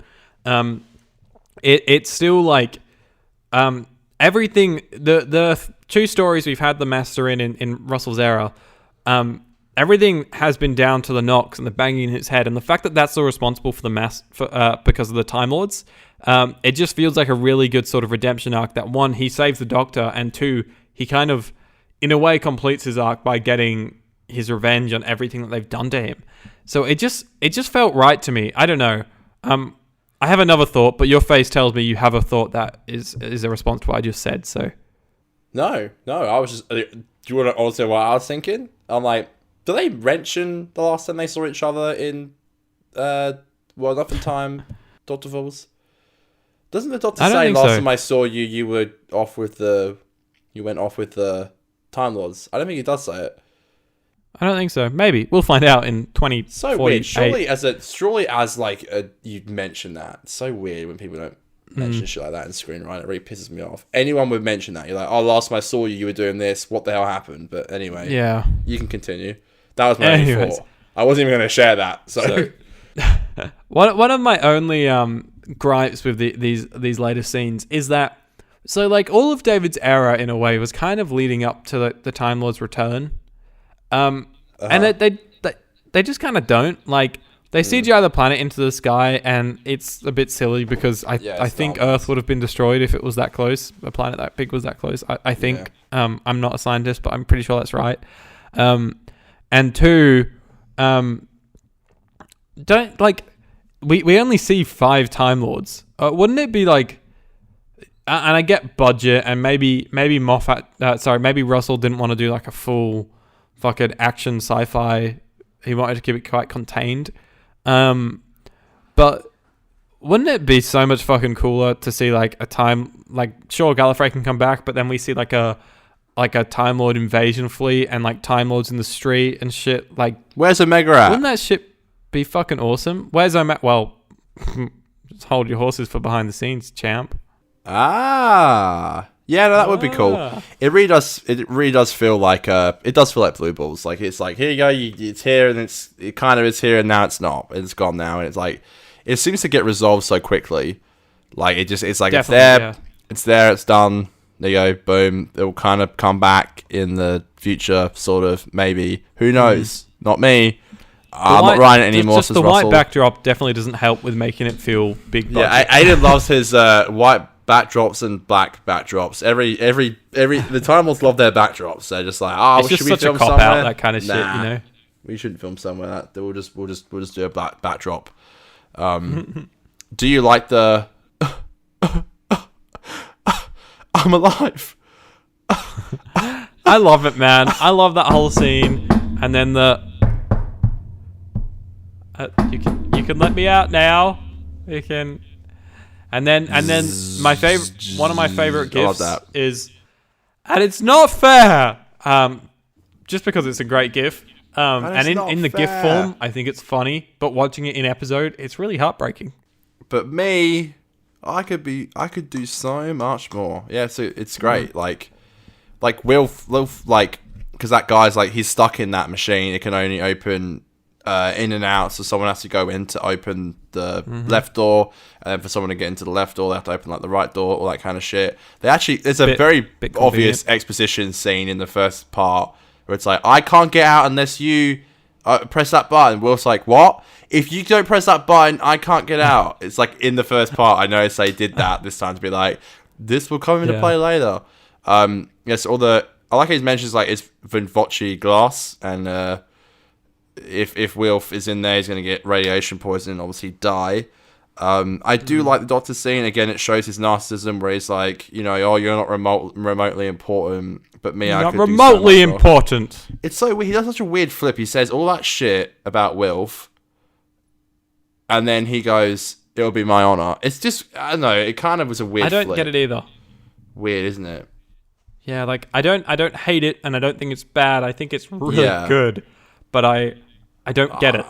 I was more on Wilf's side. I'm like, fuck you. Like, he's really an important human. And you're like saying shit like, you're not remotely important. He even did it in the first episode. It kind of just felt uncomfortable in the scene. It was like, you know, he was like saying, he said to Wilf, he's like, I keep meeting you. And Wilf's like, why? What's important about me? He's like, exactly. Well, what about you? You know, it's kind of just like, all right, mate, fucking settle down, like chill out. Yeah. But yeah, he does. The doctor dies of radiation poisoning. That's it. That's how We're he about to does. get into some big chats. I've been holding off going to the toilet for a long time. Sure. Connor, I want you to pick any item off of one of the two shelves I see behind you, and you have about 45 seconds to go and sell that shelves? item to My the shelves? audience. Yeah, just go grab something and just pitch it to the audience. Well, it. I actually met, in my opinion, the second biggest rapper in Australia on Monday, and he signed my vinyl. I've literally never heard of him, and I saw photos of him, and I was like, wow, that's cool. Illy? Illy's fucking massive. Bro, Illy is what I say to my mum when she gives me a little kiss at night. I'm going to go do my urination. Every night really that weird. happens, It made bro. me uncomfortable. Okay. Okay, well, after that weird comment from your co-host Aidan Green, you can't see it.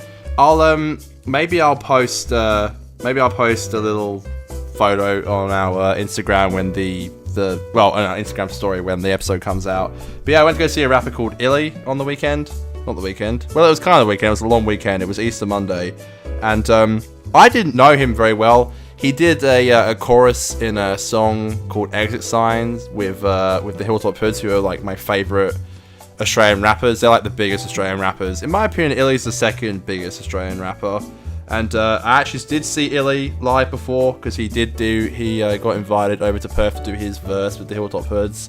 And I was front row. I literally lined up for like fucking 10 hours with my best friend Mitchell to see the Hoods live. And it was awesome. And he came out and did his verse, and he did a second song with them at the end. It was an awesome night. And then, my best friend Mitchell, he loves Illy, he's like his hero. And he was like, come with me, Connor. And I did, and I met him. I got a photo, and he signed the vinyl. I'll chuck it on the story when this episode comes out, just for reference. I have been relieved. Aidan, really, you were quite quick, actually. I thought I'd have more time to talk. So I was like kind of going slow. And then, No. it says, Connor, yeah, the boys, Illy. There you go. Done. That's so cool. Shut up, Aidan, you nonce. You're so mean. You're so mean. You literally said, talk about something behind you. That's the thing I got. I didn't mean Illy. Illy. I love you. Sorry. I love you. All right. Yeah. So, okay, doctor, radiation poisoning. Motherfucker, he's on the floor and he's curled up, and it is just so heartbreaking to see the doc just his the Four Knocks hand in his theme, head, by the way. literally curled up in pain. Huh? The Four Knocks theme as well is that's been on repeat for me over the last couple of weeks. Beautiful. I'll play it in the background whilst we talk, shall I? Go ahead. Is that what we want? Is that what the Go listeners ahead. want? These are gonna the 50% Doctor Who podcast has become like a musical podcast now. It never gets copyrighted though, which is the best part. No, it doesn't, does it? They're like, we don't care about your shitty audio podcast that has no footage. Bloody Doctor Who. If it had footage, we'd come after you. But still, Literally. you're not wrong. But yeah, it's really sad. It's very emotional. Yeah, you're like, he is curled up. The dial's kind of weird afterwards. It's like, hello, and he's like, hi. It's like, still with us? Yep. But I do like how he comes out and he just does this to his face. He pulls his face. Yeah. And he's like, it started. And I like that a lot. And just Wilf hugging him. This is where it starts to get really emotional, man. He drops Wilf off and he's like, okay, it's time to get my award, but don't worry, Wilf. I will be seeing you again. And he does. This is where I fight Julie Gardner. Sorry? This is where I fight Julie Gardner. Really? Because why? She apparently her and Murray got into a scrap because Murray was like, I want to do Song for 10 or Castriel version when we see Rose and leading up to Regeneration. But she was like, no, you're doing Rose's theme. I guess it kind of makes sense, but it's also like, it's pulling on nostalgia and heartstrings easily doing it that way. The Song for 10 or Castriel theme would have been so perfect for that.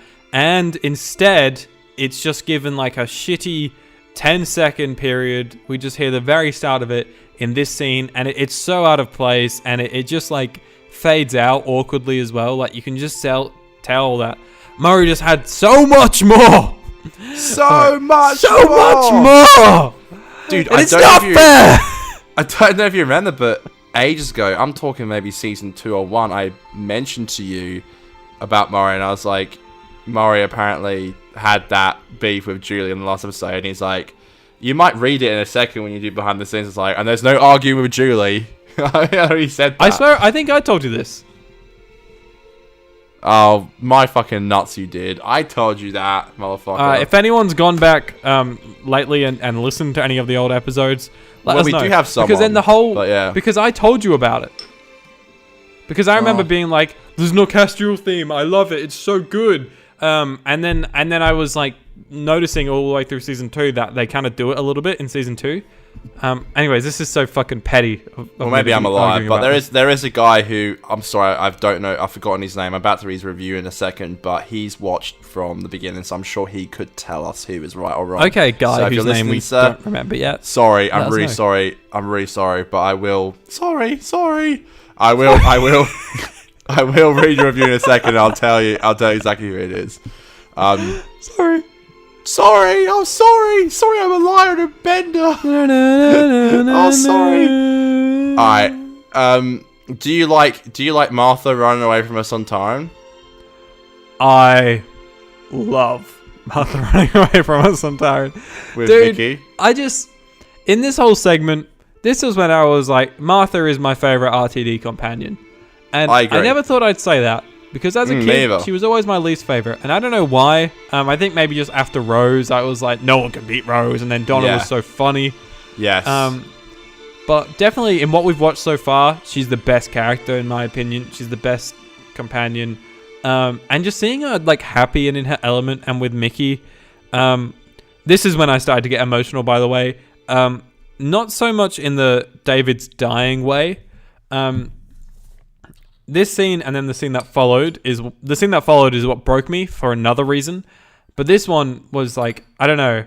I think it was like Martha and Mickey's performance was when that was when I was like, oh shit, this is real.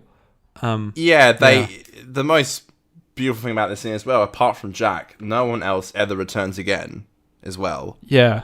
To this day, and look, maybe they will return in the future, who knows. But I do love how, again, it's really good. By the way, I love the last 22 minutes. From the Time Lords leaving to the last scene, I'm such a fucking huge fan of. Great, yeah. I do. It's really well at this. All these scenes are so good at show don't tell. You know, like just they know he's gonna die, and they just hug, and that was it. They know that's the last time they see him. Even talking about it's like emotional as fuck, and I love that. Yeah. I love how Dan Starkey is playing the Sontaran. Yeah. It's literally Strax. I don't know they're meant to be clones, but it's literally Strax. Like so, with Martha coming back, my eyes had welled. And then I saw Luke, and I'd forgotten that Luke was in this. Yes. I'd so forgotten, and it was one of those moments where, you know, you're like kind of crying, but you laugh. And I did that. And then Liz came in, and it broke me because I was just sat there. Yeah, that's what I was saying. And I just, her last time in Doctor Who, and a Doctor Who podcast I listen to, which is definitely so much more intellectual than our podcast that we do. The Big Blue Blocks podcast. They've been going through the Sarah Jane adventures. They like alternate each week whether they do Doctor Who Torchwood Sarah Jane.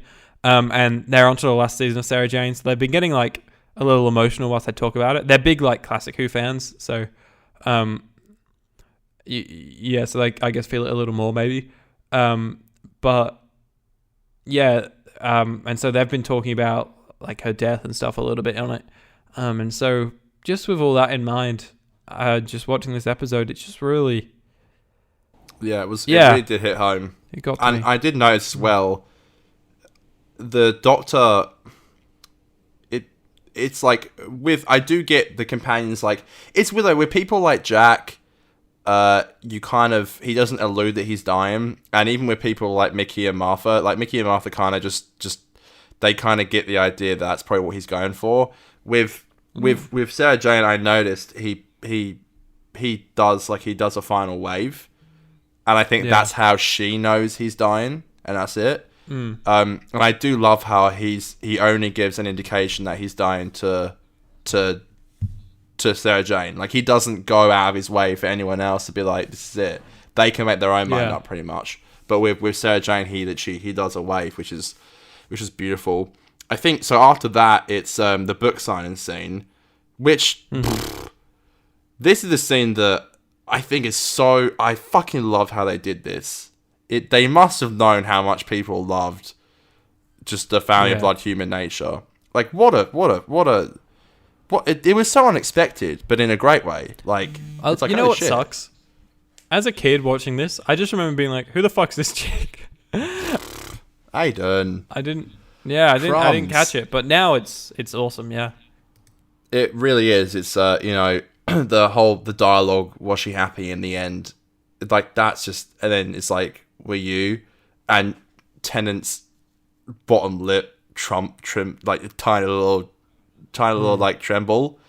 He's like, I dead set thing as an actor. Like, not even like as like an actor. Like, I reckon as a human, that scene, I reckon he was dead set about to cry, because if you watch it again, his bottom lip trembles, and it was like, okay, that actually dead set looks like he was about to like burst into tears.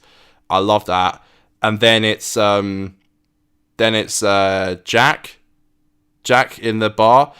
This is post Children of Earth, by the way. I don't know if you know that. Yeah.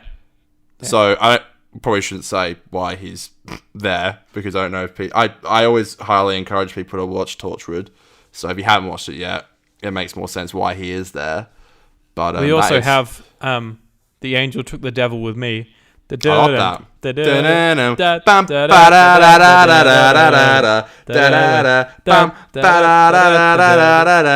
Yeah, that's like Slovene and Hoff we like see walking around. Alonso. Oh god, yeah, that's such a cool callback. Like, yeah, Alonso, his name's Alonso. I don't think Jack knew he was dying in that scene personally. That's the one I think he was very, very cryptic with. But I guess he kind of got it. He's like, wow, the doctor just randomly find me. We later find out in the Sarah Jane Adventures, he actually went and visited every companion, or at least tried to. It's the only other thing Russell did for Doctor Who, like live action wise. He wrote the episode of Matt Smith in Sarah Jane Adventures, which is awesome. We'll get there eventually. Death of the Doctor. Death of the Doctor. He mentions that he actually went back to see everyone, but you only got to see the ones we saw on this episode. This is an absolute heartbreaker when he goes to see Donna getting married and Wilf and Sylvia. The lottery ticket, and he borrowed £1 off Jeffrey Noble. I think this scene is emotional in two ways, as Donna's dad and Sylvia's husband, but also the fact that the actual actor passed away. I think it was an amazing, like just a memorial and a celebration of his life. That scene is beautiful. Borrowed £1 off Jeffrey Noble, and he said, had that on me. It's like, Russell, you're trying to break me as a human being right now. And it's a lottery ticket. There's a triple rollover next week, so he got a bit of a Back to the Future almost. He went to the future and he saw the numbers, got a lottery ticket, and so they will be financially stable. Because there is Wilfred briefly mentions that like Donna and her partner are like kind of skint and live in like a small flat. So he gets them the money that they deserve, and they all know they're gonna live in harmony, baby. Just the score, just Wilf, the overused GIF, which is so beautiful, by the way. The wave, the breaking down, the wave. Yeah, that little GIF. That GIF is like great. The Weeknd even did it the other day. He used that GIF, and I was like, End of the Time Part 2, baby. And finally, Aidan, the power state, where it all began. Man. Dun. Murray's like, fucking fine. Fucking fine. I'll put Rose's theme. Jackie It Rose. did. Oh, it breaks me. As much as fuck you, Julie Gardner, for making such a brilliant show. What I meant to say, sorry, was fuck you for doing that. I just got caught up in the fact that she actually did a really good job in everything that she did. She did, yeah.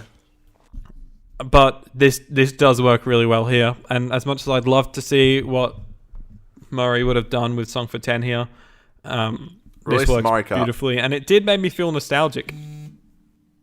Yeah, I love it, and it's great. It honestly, I think what again works so well about the scene is it really does just feel like it's just ripped from 2005. Like it really does work well. Like it really does. Yeah, It's just before she meets the Ninth Doctor. The dialogue and the performances is really accurate from both the actors. And yeah, Have one on me, mate. Honestly, have one on me, mate. And then it was great to see Jackie again. Jackie walks off, and then Rose goes back to head up to her apartment, and the Doctor's just there. He's standing there. And by the way, I don't know if you noticed this, but he's standing in the exact same place that the TARDIS lands in Christmas Invasion. He's standing in that exact same spot. Really? Yeah. So that's where the TARDIS lands the first time, and that's where he's standing. And and then beautiful scene. It's like, what year is it? Says the year. I think you're gonna have a really great year. And you're like, bruh, you're gonna try and like break me anymore. And then that's it, man. It's about to happen. Something's about to bust, and it's his regeneration. Yeah. I like how it gets a bit spooky from there. Yeah. Like he falls and then the score. It gets a bit spooky. Because it's like darker. It is a spooky thing. Regeneration. You don't really know how it's gonna go. Ood Sigma rocks up again. We will sing for you, Doctor. We will sing for you, baby. We will sing you to sleep. This song is ending. TARDIS explodes. But the story lives forever. So, what do you think of the notorious line, I don't want to go? People have debated years and years if this line is good or not. I personally like it. It's not great, but I think it really fits his Doctor. A very narcissistic man. I love it. I think it fits his Doctor, but I'm a sucker for when, like, for example, the end of Scrubs, right? Bill Lawrence packs down the goodbye JD sign. So if anyone doesn't watch Scrubs, the showrunner Bill Lawrence, who ran the show for technically 9 years, but we just talk about the 8 years because the show technically ended after 8 years. It definitely did, yeah. He makes a cameo at the end where he pulls down like a leaving sign for one of the main characters. And I can't remember what the lines are, but they exchange like mild dialogue, and it's very much like Bill Lawrence. He's like, good night. Yeah. It's all very much like Bill Lawrence just talking to the show and him sort of saying goodbye to the show. I'm a sucker for that shit. Like, and for me, this is very much David, Russell, and in character, the 10th Doctor all saying, I don't want to go. And it just works for me in that way. It's the same way that I think Pete's last line is, Doctor, I let you go. For me, that's Peter and Moffat both being like, but both saying it, Yeah, I let you go. Like, you don't have control over me anymore. Oh, I love that line by Peter. Yeah. But yeah, man, it all blows up. The coral falls. All the windows smash. Everything's on fire. And then he is. The coral. When it falls, the coral looks like foam. Massively. Literally, though, it does. It really does. The coral. I love the Matt. Hold on. Before we talk about Matt. Who? Matt who? Matt who? Well, David Tennant's the Doctor. What are you talking about? Who is this nonce? What did you think of... I assume at some point you've seen the 4 alternate takes. Well, technically 3 alternate takes, but they did 4 takes for the scene. Yes. I like the one they picked, but they were definitely interesting. The incredibly emotional one is interesting. Yeah. And I don't want to go. Yeah. It's interesting. I've definitely been there before, where I've like directed stuff, and I've spoken with the actors, and they've been like, I feel like this other take was perhaps the better one to use, and they said why. And so Euros Lynn, he wanted the emotional one. That's the one he wanted to use, take 4. And then him, David and Julie were watching the takes backstage, and David turned around. He was like, "I think number 3's the one. Like for me, it's out of character for David for the Doctor to break in that moment, and it's kind of grim if he does as well." Yeah, he like made an argument. It's all in confidential. The whole conversation. They filmed it all, and Euros Lynn is just like, I think you're right. And then it cuts in interviews of Euros Lynn being like, it was the right decision to use this one. I did a similar thing. The very last line of choices we shot, I think 4, maybe 5 alternate ways of saying the last line. Because it's the whole arc of this character gets summed up sort of in the final line of the script. And we didn't know it. Well, we thought we knew where we wanted it to be, and we did use that one. But we weren't sure pacing-wise if maybe the film could owe itself to a slightly different delivery of it. Yeah, right. So we did like 5 different versions of how the actress Beck would say this line. What was that? Better safe than sorry, I say. You know, it's good to have like extra takes and just be like, I could use this one, I could use that one. And I like it though. As soon as we did them, we walked away, and because it was quite an emotional scene, I like kind of walked off with Beck afterwards, and I was like, you're right, and she was like, yeah, I'm good. And she just straight up said, she was like, I think the first one was the most honest one. And I was like, yeah, I'll definitely take that on board. I think that was the best one as well. And then we went and we met with our lecturer that was sort of mentoring us through the project a few weeks later, and I showed her all the different deliveries of the line, and she was like, what one are you leaning towards? And I was like, the first take. And she was like, yeah, I think that's the most honest one. And I hadn't even said that that's what Beck had said to me. Yeah, right. And the lecturer said the exact same thing, and I was like, all right, that's the fucking take we're using, Yeah, right. Yeah, sorry, that was a fucking offbeat conversation. That's fine. Yeah, I think it's really good to get different takes of things. Yeah, well, 100%. I totally agree. I think they picked the right one. I totally agree. I totally agree. Yeah, and it's interesting here as well. They'd used all the takes. Like, I think that's pretty smashing. And I think they picked the best one, in my opinion. I do. And I do like what David said. Yeah, it does feel like he's kind of out of character, but also in the character. It's like, it's interesting. For sure interesting. Yeah. Well, here we are, and it's Matt Smith. He's got fingers. He's got legs. Geronimo! He's not, I love how his voice back. He's not a girl. He's not a girl.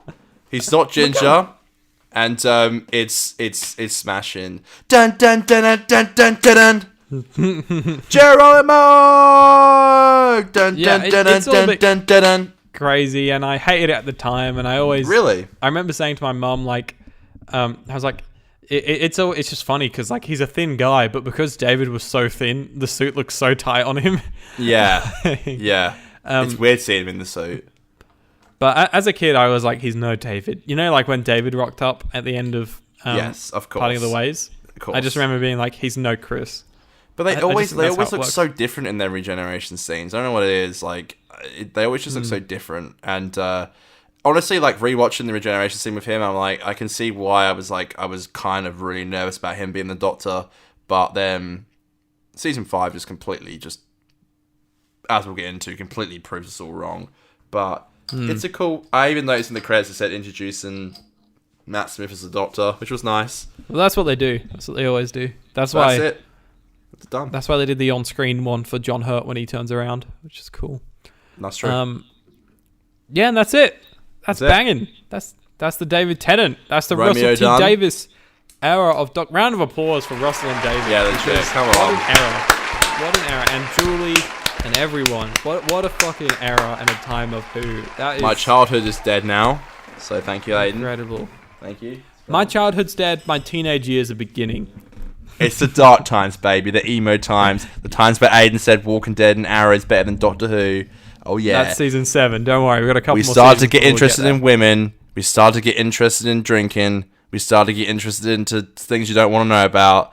It's the emo times, baby. Let's go. Yeah, boy. Yes, queen. Fuck so. We need to record for 2 hours. I love it. Oh, fuck me. Remember when these episodes used to be 45 minutes? All right, let's go straight into Australia's second favourite segment. It's time for Behind the Scenes!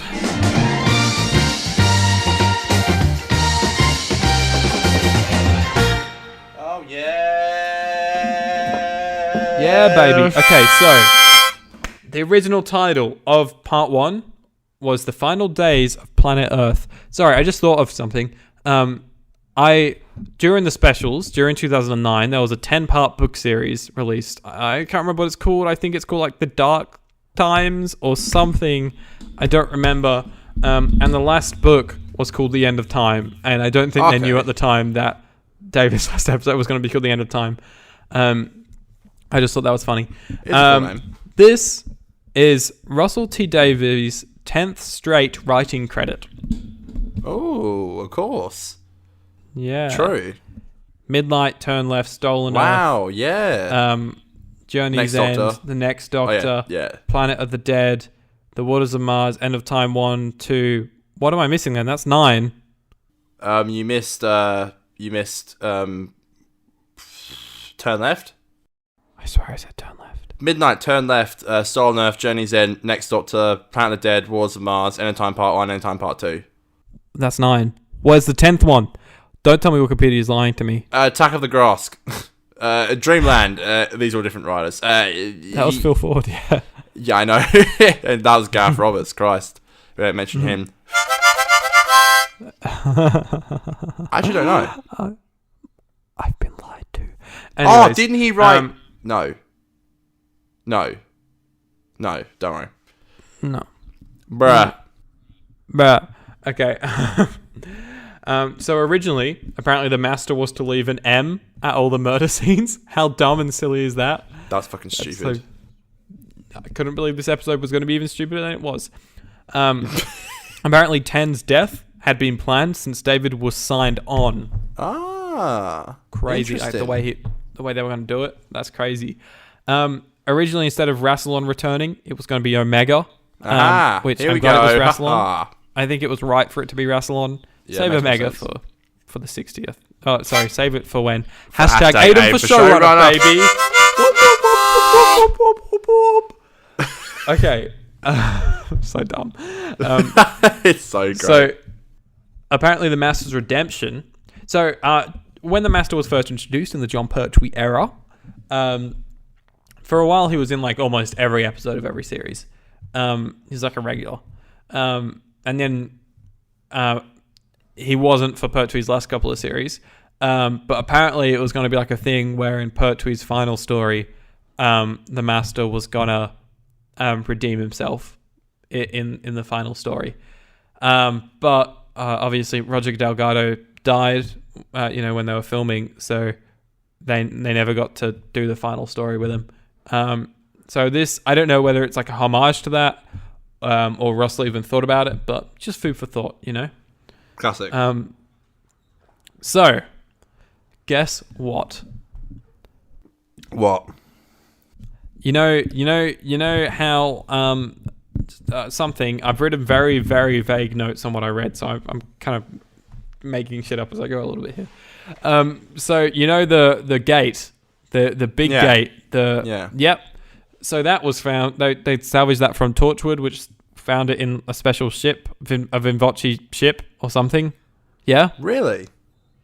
Well, that's what they say is Vinvoce tech or something like that. Connects to Torchwood? Yeah, Torchwood had it or something. Apparently, oh yeah, they mentioned don't remember Torchwood. specifically. Yeah, true. I don't remember specifically how this happens, but it's implied that the gravity clamps from Sugar and Shake, baby. Sugar and Shake, yeah. Doomsday. That they are also technically Vinvoce tech. Ah, okay, fair enough. Just a little food for thought. So Luke crossing the road is apparently a fucking inside joke from the crew, because on the Sarah Jane Adventures, apparently all the young kids, they wouldn't look. They'd just cross the road and they'd never look. So apparently it was like a bit of a joke about that. I see. I do like as well, by the way, when he saves Luke and then the Doctor walks off, when he goes to walk across the road, he does look this time. I do like that. It's a little thing I noticed, which is really good. Little nod of direction, I'm sure. And then Luke's like, it's him. Is it him? Mum. Oh, rip, Liz Sladen. Okay, Verity Newman is what Joanne's daughter is called, the person who signs the book. Yes. She's called Verity Newman. Now, does that ring a bell to you? It does ring a bell. Why does it ring a bell? It does, actually. Perhaps a certain original creators of the show. Verity yes. Lambert and Sydney Newman. The OG boys combined the names. Only time that they've also been referenced in the past was in Human Nature when the doctor's like, my father Verity, my father Sydney and my mother Verity. Gallifrey. Is that an island somewhere? Yeah, it must be. There you go. His obviously song. I have here a note saying song for 10 was robbed. Sad face. We've discussed that already. And the very last thing, which I actually didn't know till I read this, and I guess it totally makes sense. Stephen Moffat did write Smith's first scene. Yes, I did know that. Yeah. Because I always thought it was one of those things where Russell was like, "Hey Moff, what do you want me to do for what's the cliffhanger you want?" I'll just write it. You're all good, mate. Just blow up the TARDIS and throw it to Earth or something. Anything else? You want me to set anything else up? Nah, it's all right, mate. I'll pick up the pieces. It's all good. Well, because I'm pretty sure Chibnall didn't write the end of Twice Upon a Time. From what I've read, and a while ago I read this, so I might be wrong. Moffat was like, Chibnall, what do you want? What cliffhanger do you want, bro? And then Chibnall goes, just get rid of the TARDIS and throw her out of the TARDIS. Make her fall to Earth. And so that's what Moffat did. It's like, what are you going to call the episode? Some shit like Women Before the Earth or something. I don't know. I haven't made anything up yet. I'll get to it. We're shooting in a day. Are you? Yeah. I'm making the script tonight, I promise. Just go to the pub first. Such twats. We love Chibnall. Right. We love him. We're gonna have to do. We gotta really fly through these reviews. All right, Connor. It's worry. Time for Australia's third favourite segment. It's time for just Twitter. Tunes.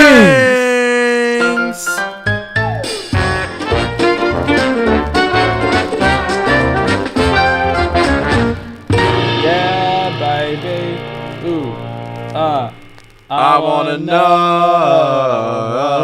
if you be my girl. Time. So I said on Twitter, it's that time of the week again. Tell us your thought about David's final adventure at the end of time. We'll read them out on the show. So, friend of the show and recurring guest of the show, Daniel Aid, says, Part 1 was great. Stark political commentary paired with an intriguing plot. So dumb. Part 2, however, by omitting the Master Eats Chicken a Lot storyline, felt a bit disjointed to me, and frankly, everyone knows setup is more exciting than payoff. Plus, the ending was sad, which is bad. Oh, fucking hell, Daniel, it's so stupid. It literally, and the chicken eating master thing is... Sorry, master eating chicken is in part 1. Get your facts straight, Dan. Alright. That's what he was saying. He was saying by eliminating that, it sorry. Sorry, Dan, we love you. You're my best friend. I love you. Okay. God, I wish I was treated like that. I love you too, Aidan, trust me. Not with these comments I'm about to read. Alright, Dan Peters says, the story has a mixed reception with fans. Personally, I love it. However, I'll admit part 2 is a big improvement on part 1. Totally agree. The scale of the story is huge, and it possibly breaks under the weight of its ideas at times. Where it excels for me is in its more personal moments. I mean, Bernard and David's chemistry throughout is brilliant, and it's sad that we don't get to see more of these two together. The final 20 minutes of part 2 is pure gold and perfect, and a perfect ending for my favourite Doctor and era of the show. I said, always love your reviews, Dan. And Dan says, cheers, mate. I'll try and post on Instagram a bit to keep Connor Hannon happy. Ha ha! To abuse the people that listen to our show. We love that Dan a lot more than Daniel Aid. That's so right. So we have 2 new reviews here from a couple of new folks. So welcome, appreciate your review. Rory Strock, quite blunt here. It says, I don't like it. In terms of softening the blow for the audience for Ten and Russell leaving, they don't. Ten's last words are awful. The Master's plan doesn't really work with his character, but Bernard Cribbins can do no wrong, and it's a saving grace. I mostly agree with that. Yeah, Bernard Cribbins is definitely like part of the rock of why this works. Yeah. I also think we made a big deal out of it last week, but I think it's worth saying again. David is just phenomenal. Oh, always. Throughout. Always. Then we have Ben, another new reviewer here, says, Part 1 is a weird little runaround with some very odd moments and some utterly brilliant ones. Wilf and Ten's combo in the cafe for one. Part 2 is absolutely fantastic. The last 20 minutes especially are some of the best Doctor Who there has ever been. I 10 agree. saving Wilf is just... And then it's just like the Very mint beautiful. emoji. Dylan! I always have to yell his name because it's got an exclamation mark at the end. He says, I have a lot to say, so... The opening monologue really sets up the epic story that is supposedly about to take place, but unfortunately the End of Time Part 1 is embarrassingly lackluster. It's great to see Bernard Cribbins back as Wilf and Sim back as the Master, but I can't help but think that this episode is completely let down by unfunny jokes and an awful cliffhanger. Seriously, this is David's last cliffhanger, and this is what they came up with? I hate Wilf's old friends. Seriously, it's like I'm watching a terrible ITV sitcom whenever they're on screen. Not to mention the fact that one of them touches the Doctor's ass without consent. Imagine if that happened today. True. I don't completely hate this episode, though. I love all the bits where the Doctor's just moaning about dying. I know a lot of people don't really like this, but it actually makes sense for Ten to be upset about dying because Ten is an egomaniac in capital letters. Yes. He loves himself. He loves being the Doctor. He has said countless times and in multiple episodes that he believes he is the best man in the room. So, of course, he's going to be upset about dying. That cafe scene is incredible. Yeah, you and me both, sister. Sorry, that was weird. With that being said, The Whiplash, great film by the way, thanks, it's my favourite of all time, you get from watching this straight after Waters of Mars is very jarring. Can't wait for Big Finish's Wolf and the Silver Cloak to come out next year. 7 out of 10. That's classic Dylan. We then also had a fight with Dylan about Time Lord Victorious. We did. Maybe we'll save that for another episode. Aiden, we had some... Beef. I was at the pub and he's in the fucking comment section. Nah, it wasn't beef. It was with peace and love. And Dylan actually mentioned I don't know if he messaged me afterwards saying like, sorry if I came off kind of blunt or something like that. And I think it was kind of a valid point what he was saying, to be honest. Anyways, but he didn't send it to me. Well, that's because you just replied with a fucking GIF, basically. No, I replied with a GIF, and I also said, you know what? I basically said I'm not sorry because I'm not really sorry, but also I can see why it upset people. But I only... Oh, no, to be fair, Aidan... some fucking friend Aidan is. He literally said, oh, it's all Connor's joke. And I was like, fuck you. First of all, that's not true. And like, you know, second of all, it's just a joke. I thought it was funny. I wanted to throw you under the bus. We'll save it for another episode, alright? Alright. Vinny, like I said, she was very, very kind and smart this week by giving part 1's review on Twitter and part 2 over on Instagram. So she says, part 1, brill, but also a bit boring. The Master's Return, I love. John Smith kills it as the character. And the chat the Doctor and Wolf have in the cafe is beautiful. But it's a lot of running around in an industrial estate. Although the narration by Timothy Dalton, I always enjoy. Yeah, I agree. She also says, part 2 I have sent to Insta because the character limit. Also, I don't want the band to break up again. And I put again, question mark. Yeah. We're like a band. Oh yeah, we are. Yeah. You ready for me? 50% band. Connor, let's go. Quick sticks, baby. Yes, don't worry. I'll fucking do it quick. Alright, so first of all, I put out a poll a week ago. I said, about to watch End of Time Part 2. Will I cry? It was, yes, it's sad as fuck. No, you've got this. So, No, You Got This got 33%. 2 people that voted that was Ash from The Local. Thank you, Ash. We send our love to you. And Shane. And then, sorry. No, You've Got This is from Ash and from Shane. Sorry. Yes, It's Sad as Fuck was from Jacob Hind, Aidan, Vinny, and myself. Yes, I vote on my own polls. I'm a pretty sad man. So, that's a bit sad, isn't I've got the End of Time Part 2 and 1 reviews. So Dan commented here as well. Daniel A put, should have been called End of Tenant. You're so funny, Dan. Thank you. He's Fuck such off. a twat. Fuck off, Dan. He literally is. Xavier commented, 1 is a mess, but 2 is the best. And then I've got some... I actually got some DMs here, which I'm ready to read out if I can find my DMs, which I've just found right now. From Jacob Hind. Okay, Jacob Hind's the guy who, by the way, I mentioned briefly just before, who watched from the beginning. So please tell us which one was lying. He said, I have so many mixed feelings on these episodes. It's cool to have the Master back, but he's a weird skeleton who can shoot energy blasts, and then he takes over everyone. Legit for the exact same. Says, Wilf is a great companion, and him and Tennant are great. Last 20 minutes of Generation always gets me in the feels. Completely agree. Vinny with part 2 here. She says, part 2. The spaceship scene is great with the chat between Wilf and the Doc. I love that it was never revealed who the woman was either. Leaving it open makes it more interesting. Totally. The scene where the Doc realizes it's Wilf who knocks 4 times is heartbreaking. Possibly David Tennant's best acting in the show. Oh, damn, Billy, you're hitting us with the facts right here. And certainly my favourite scene of the two-parter. Damn, Billy! Goes through all the motions, but ultimately sacrifices himself to save a regularly old human being. Perfectly in tune with his doctor. And then closing off the RTD book when he visits everyone on for one last time. It was also the last time my family sat and watched Doctor Who with me, which I'll never forget. I really relate to that because at the same time, me and my family all sat down together and watched it in the UK, so I totally relate to that. And as for Dylan, I am finding it right now. Here you go. He says, End of Time Part 2. That's it. This is the epic final to the RGD era that we all needed. The Time Lords are back. They're a bunch of sick dickheads. Tennant is on top form. Maybe his best performance is the Doctor ? The I think you look like giants conversation is an absolute highlight for me. If I'm being honest, the episode has a load of highlights. The Master saving the Doctor, the I can do so much more speech, and how can I forget the victory lap? I mean, it's a little fan servicey and kind of wanky, but it's such a 10 thing to do. Oh, I totally agree. It's so self-indulgent Literally, on Russell's behalf. Totally. But it's great. But it's great, yeah. And he says, where am I? And, and I haven't even mentioned Timothy fucking Dalton. Timothy fucking Dalton as Rassilon. Genius casting. I know a lot of people don't like this episode, but I really do. Oh, and I love those final words. He says, and those final words are everything. 9 out of 10. I did do this poll, which I did this new segment I want to do, but I think it's actually better to do it for Matt Smith's first episode. We'll do that next week. But I had a lot of people.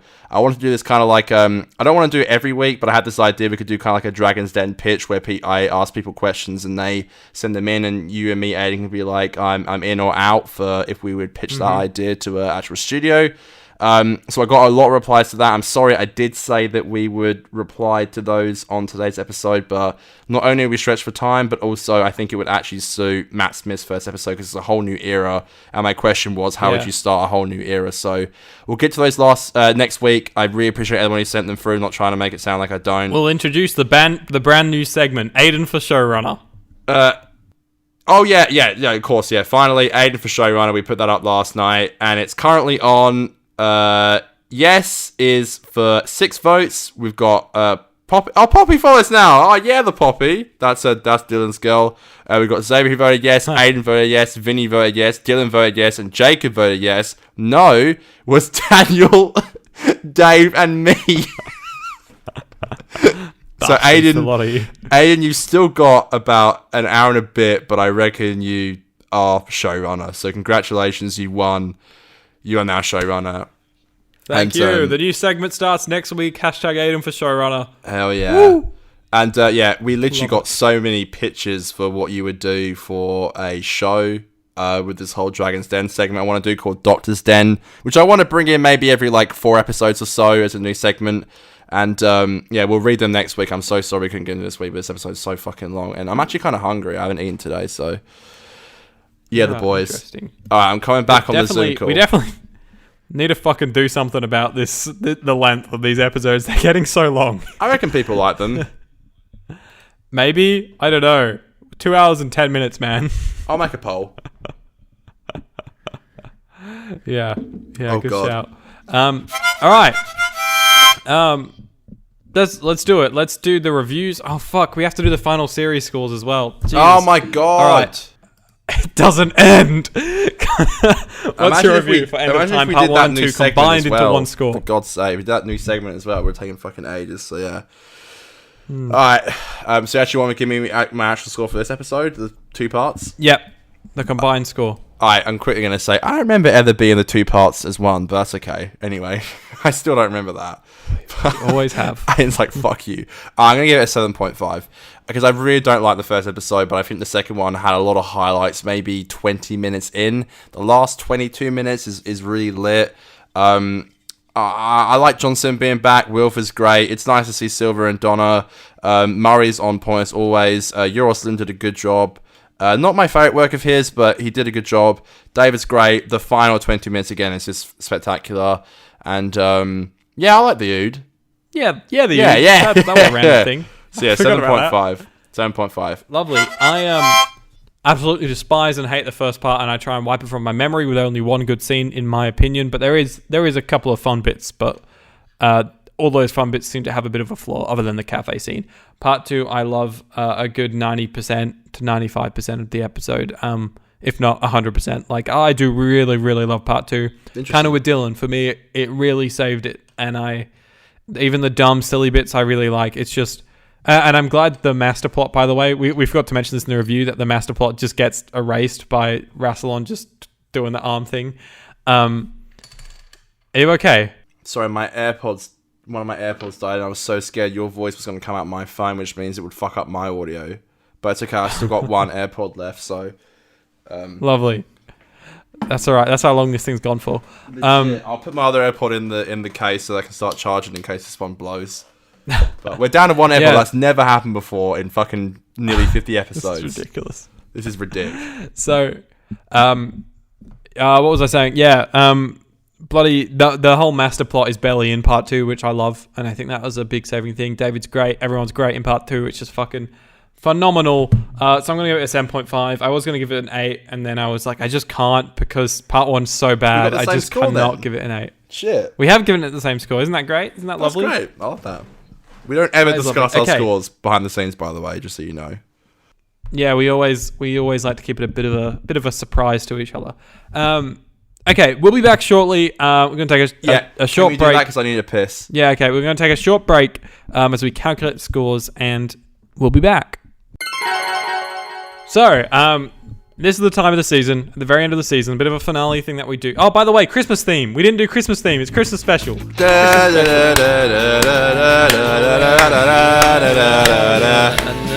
God, we're fucking flying through this shit.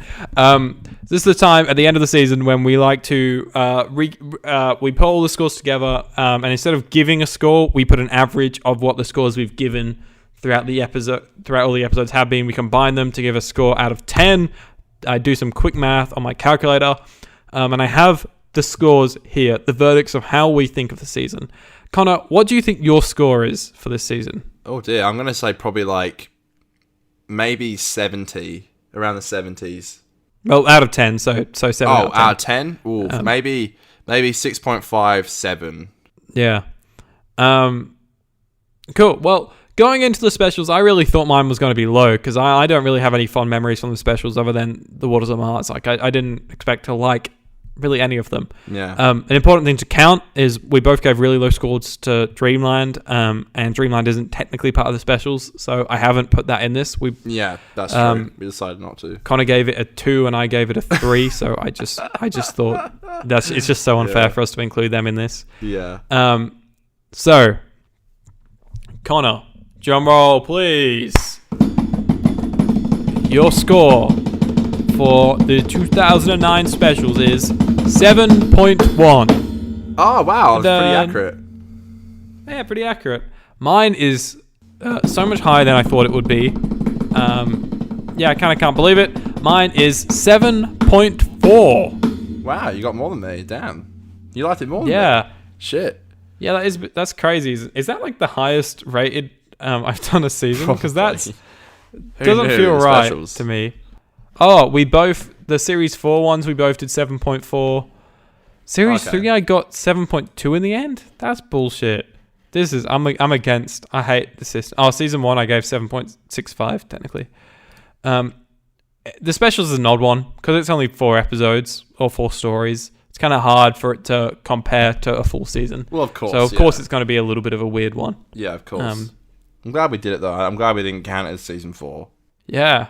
And now we're on to Series 5. Wow. With our 50th episode in the 11th hour next Monday. Woo! Oh, baby. Yeah, baby. I'm excited. It's weird to be in a new era now. It is. It's a bit late now. We've been doing this for so long. I was going to go watch it. I still might. Yeah, I had the same thought, but I don't know anymore. Because it's weird. I don't know. I don't know if I'm ready for it. It's like I always wait for specific moments to watch episodes, and there never really is the perfect moment. So I kind of just try and watch them. But yeah, it's gonna be weird to just Stephen, Ryan, Matt, Karen, Arthur. It's gonna be. It's so different, but I'm excited for a new era. Yeah. New era for the show as well, which is cool. Bang bang. All right. For your sake, it won't be 2 hours and 15 minutes. Good Jesus. Hopefully, yeah. We should probably do something about that. If you actually watched all this, you're a fucking legend. You are a legend if you made it all the way through this. Incredible. Tweet us at 50Doctor if you got to this point, and we'll shout you out next episode. Just tweet us with 2 blue love hearts. That's what you gotta do, and we'll know. Do that. We'll know. We will shout you. All right, all right, everyone. We love you so much. Thank you so much for listening. You make us so happy all the time, and it's really great talking to you guys over. I know I love it on Twitter. Connor loves it on Insta, and it's great. I love the banter. And on to episode 50 next week. Connor. Yep.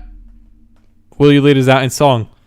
It would be my pleasure, Aidan. For the last time ever. You cheeky bastard. For Russell's era, for Julie Garner, for David Tennant, and all the Fallen Companions. Are you ready, Aidan? Let's do it. Let's go. Let's fucking go. It's Aidan and Connor's podcast. We're doing Doctor Who reviews. 2 hours and 15 minutes for Doctor Who reviews.